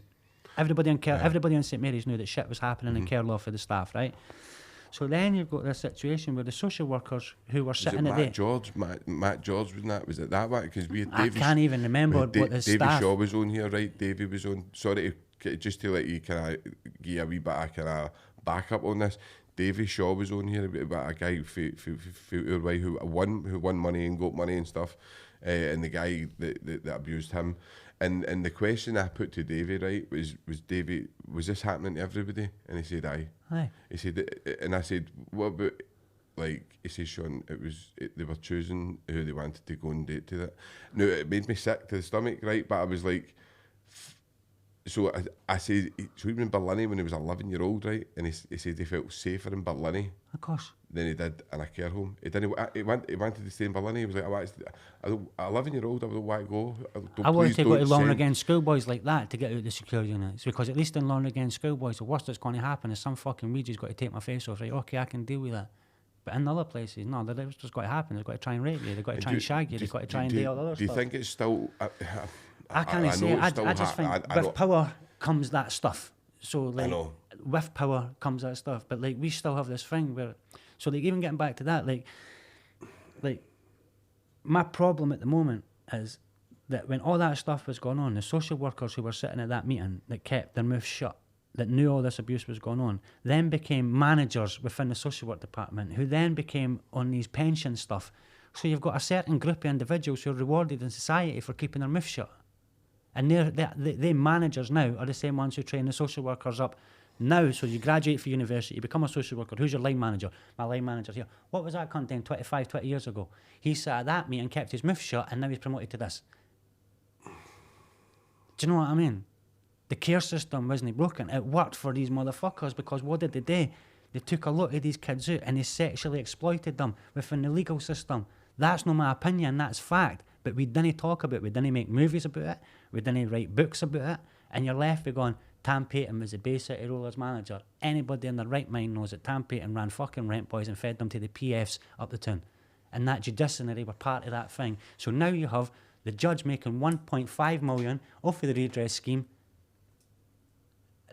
Like, you know, in another 10 years, they'll have another dish out, And there'll be a feeding frenzy within the legal system again for Thompson solicitors and all these solicitors that are making an absolute fortune off all these claims. It works perfectly well for people who speak that ambiguous language, legal, law, Latin. You've got to understand that shit to get to the potty, honey, because that's where the money comes. I say it often, Gary, I say that people have got it all wrong. People think that politicians have got the power here. The power lies within the judiciary. Very much so. These people are way above politicians. Like, to say, I don't actually think that there's ever been a working class judge. Well, if it was a working class judge, it would be somebody from an affluent area of. It wouldn't be somebody. I don't think from Muirhouse or Postwood. I don't think.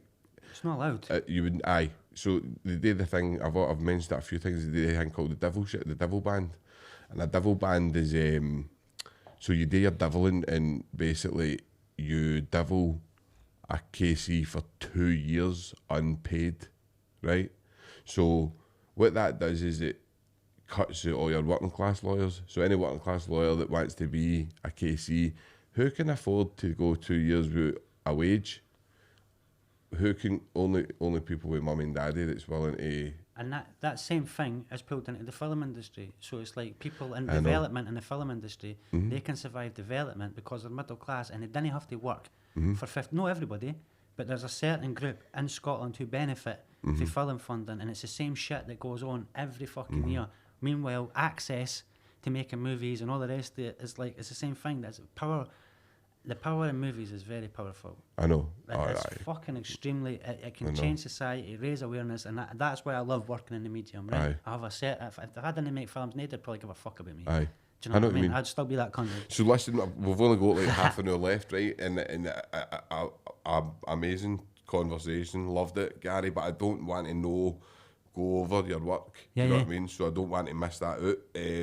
So I'm just kind of wary of the time. So I want to kind of talk about like your BAFTA winning stuff, and so let's talk about which I'll just let you go. Like, so how did you get into the job, and what's your work about? Because I know a lot of it's basically raising awareness about stuff that we spoke about. Well, that's probably like a side effect there, but like I was on a creative writing course, had a methadone habit, won this short story competition. My wee boy was born, my wee daughter was coming into the world. So I knew that I needed to change, and then, as I say, won this competition. I managed to make a short film after it. I then started applying to go to college and had this dream about education. I've always been a reader. So then I went to college and I made a short film while I was at college, and I sold it to the jail for 1,500 quid, and it was about a guy overdosing. So then I'd made money for the first time in my life that wasn't selling smack and fucking all everything that I'd done before that point was up to all sorts. So like then I started going, I can maybe make money for doing something else in life. So then done that, and then I started doing the festival circuit. So I started like fucking hell, man. I started sneaking into Edinburgh Film Festival. It was on my doorstep. Aye. So I started just like just blagging my way into talks, and just like I've seen like Sam Mendes, Shane Meadows, like I've got to meet these people, and I was like, I can do this. Like I'm sitting with these guys, I'm like, I know that I'm capable of doing this. And then like I remember I graduated and done my HND, and as part of your thing you have to make a showreel up, right? So I was like, I want people to see my showreel, and at the time it was like a DVD. So I jumped up to Edinburgh Film Festival, and I got a crate, and I put for Boys for the Black stuff, Geezer Joe back and do that. And I thought any working class director would laugh at that. Middle class cunts would maybe not get the reference, but I know somebody who I would probably like to sit and talk with would like that. So he liked it. Shane Meadows walked past, and he was like, I didn't know it was Shane Meadows, so he walked past, and he was wee Tomo for This Is England. They were up for a thing called Summerstown. So he says, what you doing? I was like, I want to be a film director and want to work my way up the industry. I want to get a job as a runner, and I just all this shit. I'm still on like fuck knows how much methadone at the time. Like, fucked.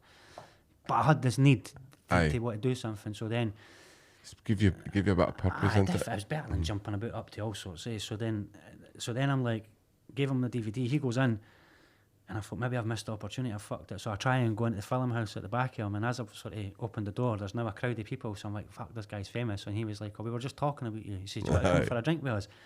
So I noticed that one of the guys that he was with, I was like, I think each other habit before, so we're giving each other that look, like, all right, mate, all right, guess where you're sat. So then I sat down with him, had a drink and that, and the next day morning I got a phone call from him, and he's like, all right, Gary, it's Shine. And he's basically like, we watched the film, and he said, that's probably the best student film that I've seen, and do you want to come up and see my movie? And I'm like, Shane, guys like me aren't allowed up the town at the film festival and that. And my experience of going up the town was just getting dug out and fucking lifted all the time just for being up the town. So he's like, no, I'll make sure you get in and that. So then I show up to the film festival, and like I walk into this like screening, and I'm like, I see this crowd and it's packed, and I'm like, fuck, this is intense. So I sat, watched his film, and Wee Tom was got his arm around me, and Wee Tom was talking the full time about my movie, and I'm like, this is crazy. Like, to me, it was just a surreal experience. So then after that, there was like question and answer sessions come for the crowd, and this film student is like, have you got any advice? I'm just a graduating film student from Napier University. Have you got any advice for me, Shane? And he's like, yeah, where's Gary? And then there's like points, it's like, you should take a leaf out of this guy's book, and went into like what I'd done last night with the show reel and all that sort of stuff. So then I'm like, I get this sort of realisation that like I can make a movie and have a crowd of people, and I'm an absolute attention seeker. Like I'm a pure attention seeker, so I'm like, I want to do that. So then I start making like some inroads with like Channel 4. Stuart Cosgrove at Channel 4 gave me a wee commission to do like a short film with a soldier that comes back from Afghanistan. So normally I have to show a bit of diversity, so I done a bit of scheme stuff, but it wasn't my usual sort of drug hard hitting thing. And then I go down to Sheffield Documentary Film Festival, and I have this idea for a documentary about my life, and it's called The Truth Behind Trainspotting, and I basically chase Ewan Angus, who's a commission editor for BBC. I disagree. I go down there, do my usual thing, like I disagree with everybody at these film festivals because the scheme's coming out, and you know, this is great for Scottish film, and I'm like, that's a disgrace. I said, that's my people. No, that's not how we are. Do you know what I mean? So then I start like saying it's exploitative in the middle of this festival. So like people come up to me, that was a really good response. So the next again day, he says to me, come up to when you come back up to Scotland, come up to BBC. So I go into this office, and he's like, I like your idea about making a documentary about your life, but Trainspotting's been done. If you make it about your life specifically, I'll commission it. So then I'm like, I now have a commission for my first feature. Like, that's a very like holy grail thing. As a fact, back now everybody's got a phone and features nothing. But back then it was like a benchmark. If you make a feature, you can then go on and have a career. So I made a movie about my life. I'm now, believe it or not, like Monday I shoot the first interview with my mum as the second part of it. But like I made a movie about my life called Everybody's Child. I was actually, I've got, because obviously the things that when I was looking at was the grey area. I was going to ask you, that seemed to be the kind of one that was most. Well, that Everybody's Child was good because I won a BAFTA for Everybody's Child.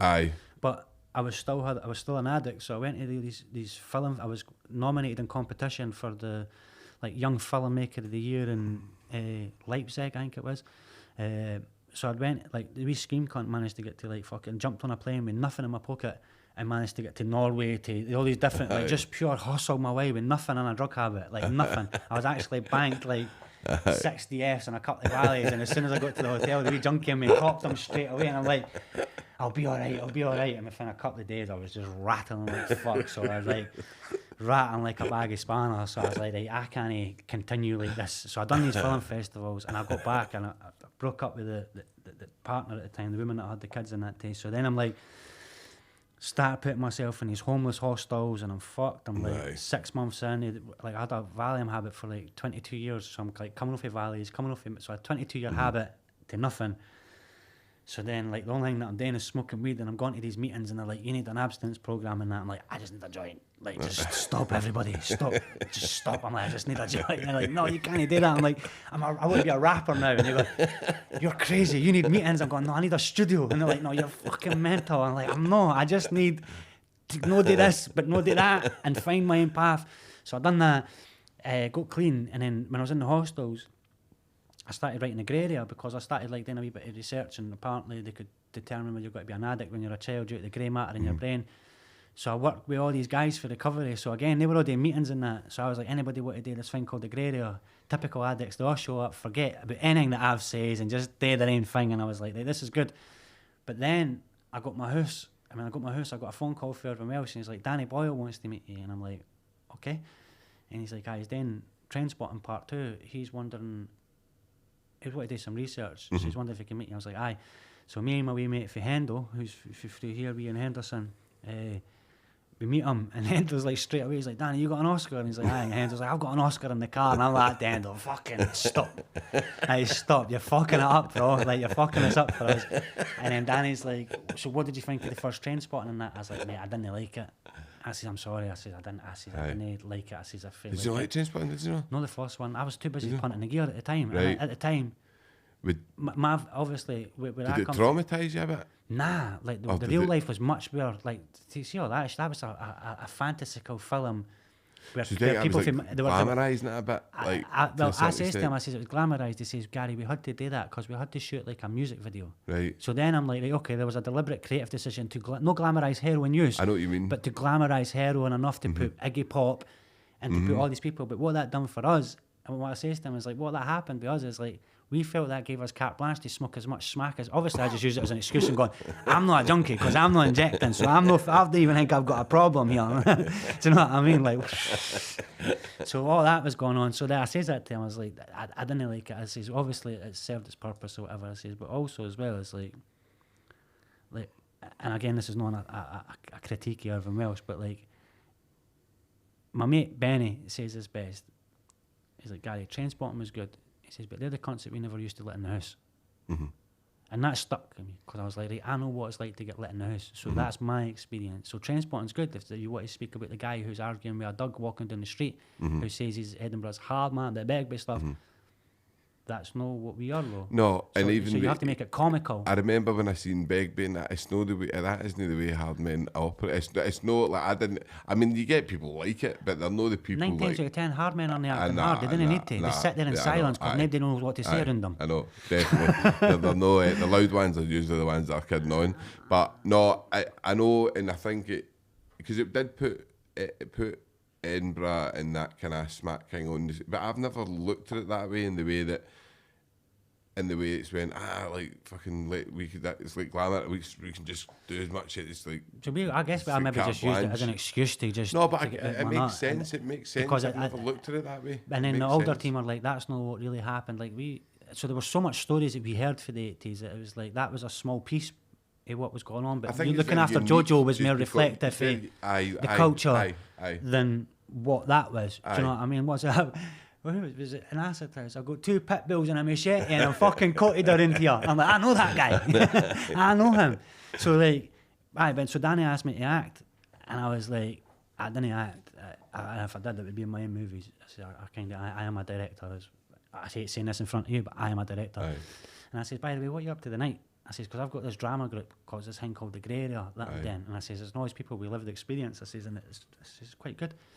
He's like, yeah, I'll come up. So he came up. And I surprised all the guys. So obviously I'm just early into recovery. All these cunts are doing meetings. I take them to a pub to do adult drama workshops. Do you know what I mean? To this adult drama group. So then they're there. He comes across and he's like, comes to meet me at the end of the session. And he's like, Harry, this is great. This is like fucking amazing. I could never do what you've just done with improvisation. And I'm like, Danny Boyle just says to me, there's something that I can do in film that he can't do around improvisation. And that's very telling to my instinct to want, this is what I want to do. So then he was like, I think I'm going to cast all your guys as extras and da-da-da-da-da-da. And I'm like, okay. So then 2 weeks goes past and I'm like now feeling sorry for myself. I've got all these psychological disorders. I'm on my fucking arse. Everything's a way to fuck. I remember taking a walk with a guy that I know, Padge, at the time. So we're taking a walk and he gives me a phone call and he's like, Gary, listen, I'm not giving you a bouquet of flowers. He's like, and it's going to be a hard job. And everything that I tell you today, you've got to go away and do it. Bring it back to me and it's not going to be what I want. He's like, but there's a position come up for a second unit director. Do you want it? And I'm like, I remember switching off the phone and hit my ground. And I didn't know if I cried, but the sense of relief to go, I've got a proper job and a proper film. This is probably the start of my career of what I was supposed to be doing. So then Irvine Welsh tweeted it. And as soon as he tweeted it, Donald Trump got elected. And I was on the front page of the papers with Donald Trump, so it's like Donald Trump elected, and then it's like recovering head. They love it, and then the Edinburgh Evening News is like top schemy lands Trainspotting job, and the Guardian's like recovering heroin addict now involved in Trainspotting too, and I'm like, fuck, that's right, I used to have a habit, I'm fucked, man. But I'd done Trainspotting, and I never tell anybody this, but I'd done Trainspotting, and because I just got my flat, like, I'd never built a house before.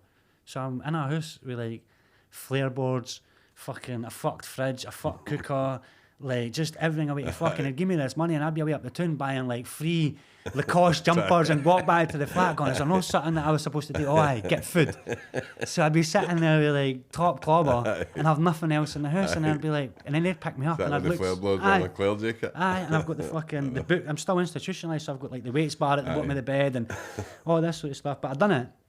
And it was a great experience. I went back down to so I knocked out the park. Like, I'd done the job on the second unit director's job, and I'd done really good. And then at the time, because I was doing the grey area, I then went for doing Trainspotting to the grey area, and then we put the grey area out. And then that's weird, because when I was researching, it never came up. Took the grey area. The Trainspotting thing. Did it not come up? No, it wasn't. It wasn't about the Sun newspaper printed an article. It was more about your own stuff. That maybe it was because I just kind of wrote in, but well, they'd done an article. The Sun done an article saying Trainspotting director shows up to premiere with warrant out for his arrest, and I'm like, fuck me, man. They showed up in a car that looked stolen. I says to my mate, you can park that around the corner. And he crashed it on the way round. I'm not going to say to my mate, but he crashes the car on the way round. He's steaming and driving the car to take me up to the premiere, and I get out and I'm like, and I didn't even realise I had a warrant out for my arrest. But so I've obviously done Trainspotting and then done the grey area, and then I thought, this is it.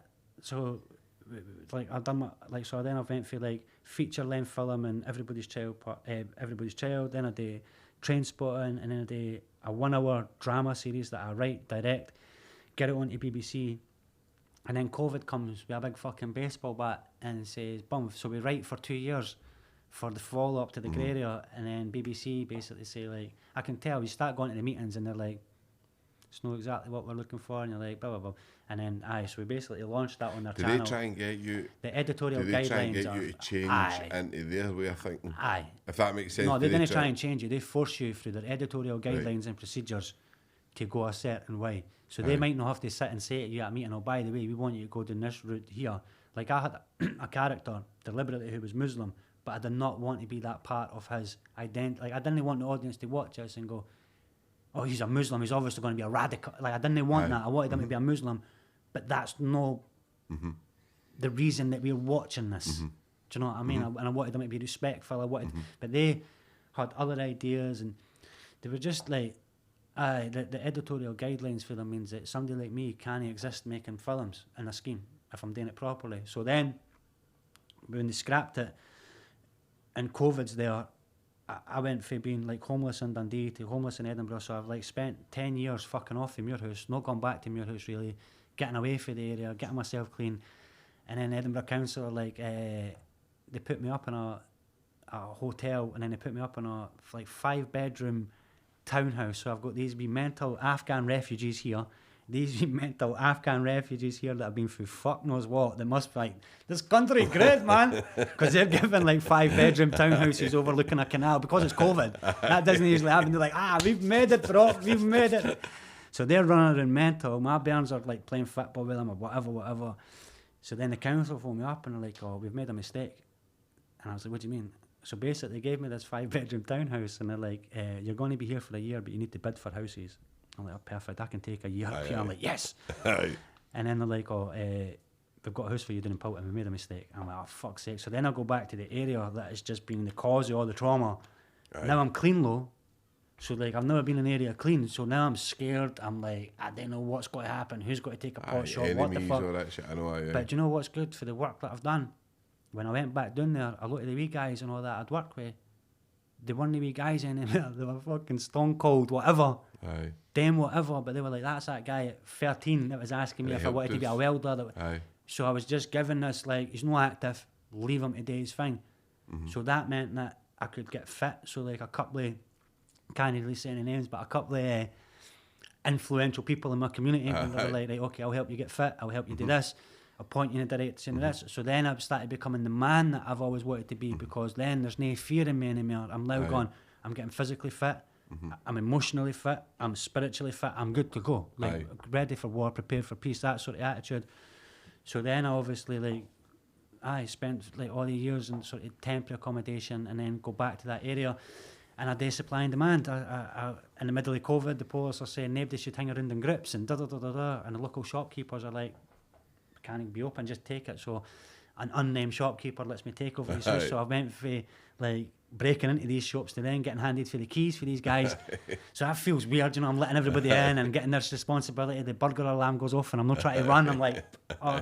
So I just got all these mad as fuck people in and we do these workshops again. And, you know, like the biggest blessing that I've got in my life is to do these workshops, because when you can be cathartic to somebody else and you can help somebody else heal or be the starting point for people to heal, that's what my films do. Everybody in them heal for something. Everybody. The camera crew, the cast, because there's all this life experience in there, but you've got this mad as fuck director coming out with characters and storylines and people just forget and become, their imagination just goes loose. So we done the first one of that. I raised like $6,000, put the first one out, it went viral, but I didn't have like a marketing strategy behind it.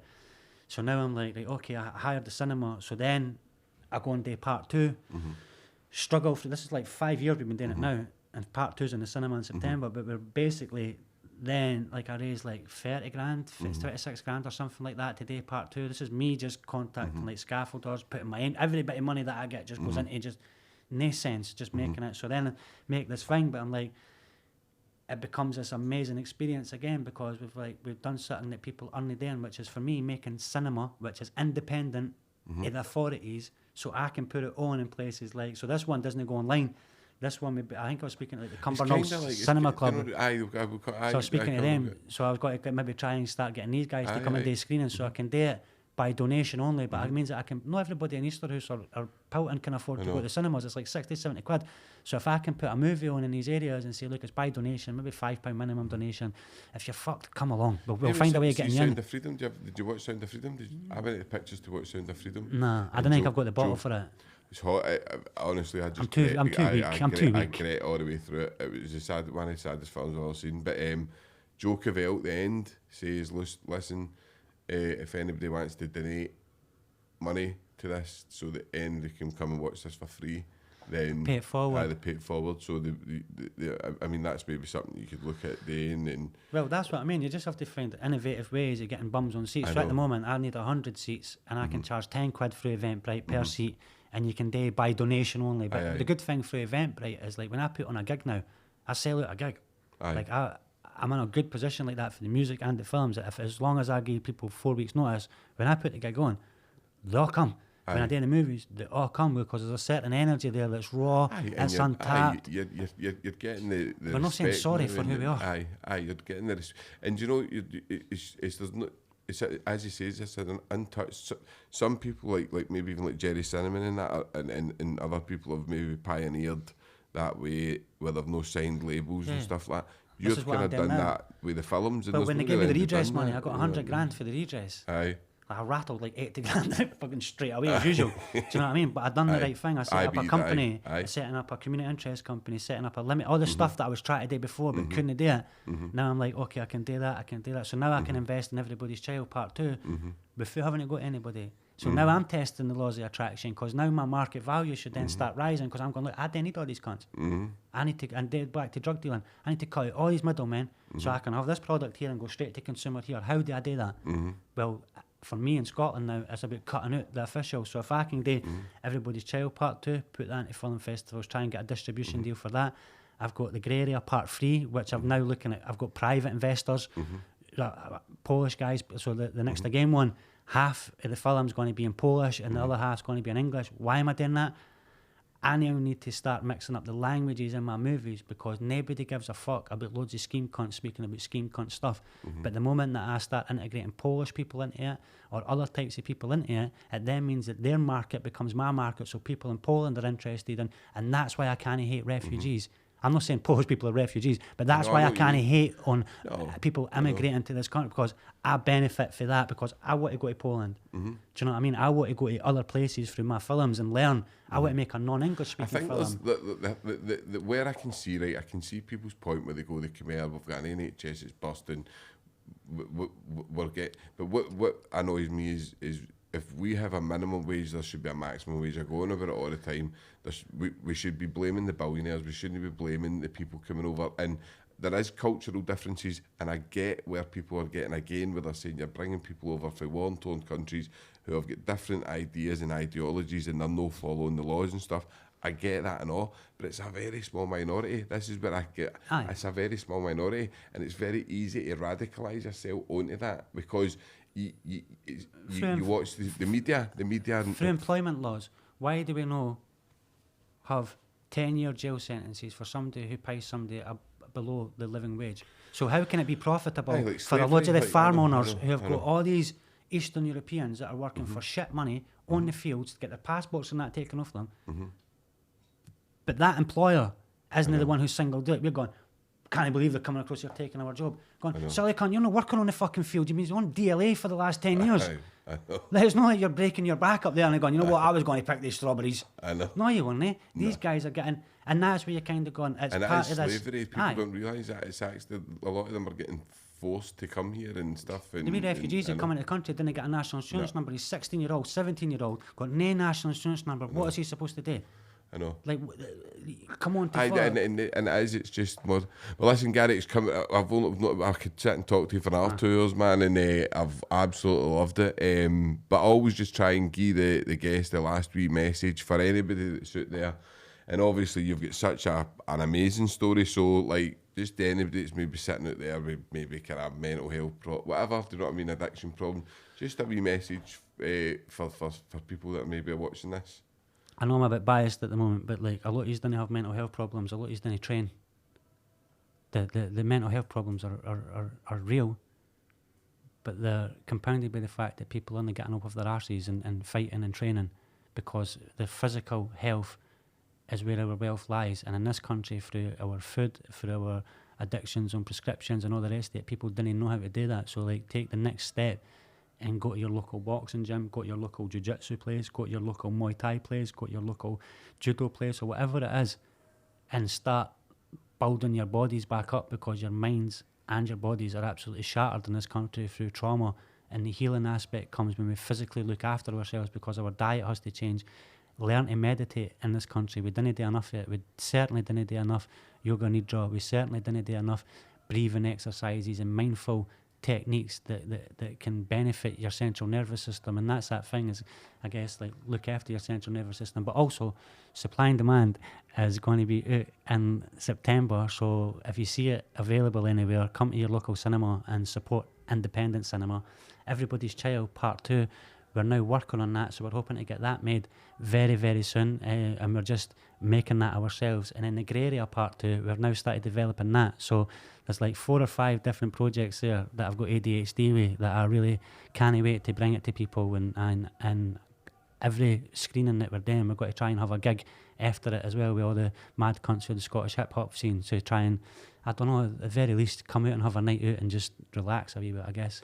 Definitely, and well, please keep in touch, Gary. I'm sure we will, but let me know if what's going on, and obviously anybody that's know and wants to see. What's your socials, Gary? Where can people find you? You can get me on Instagram at Garry Anthony Fraser on Instagram. YouTube is Gaff Media, and I do not trust Snapchat or any cunt on with it, so I do not have any Snapchat. And Facebook is pretty much the same, Garry Anthony Fraser as well. So, honestly, thank you very much, Gary, for coming in. Thank you. Welcome. Cheers, mate.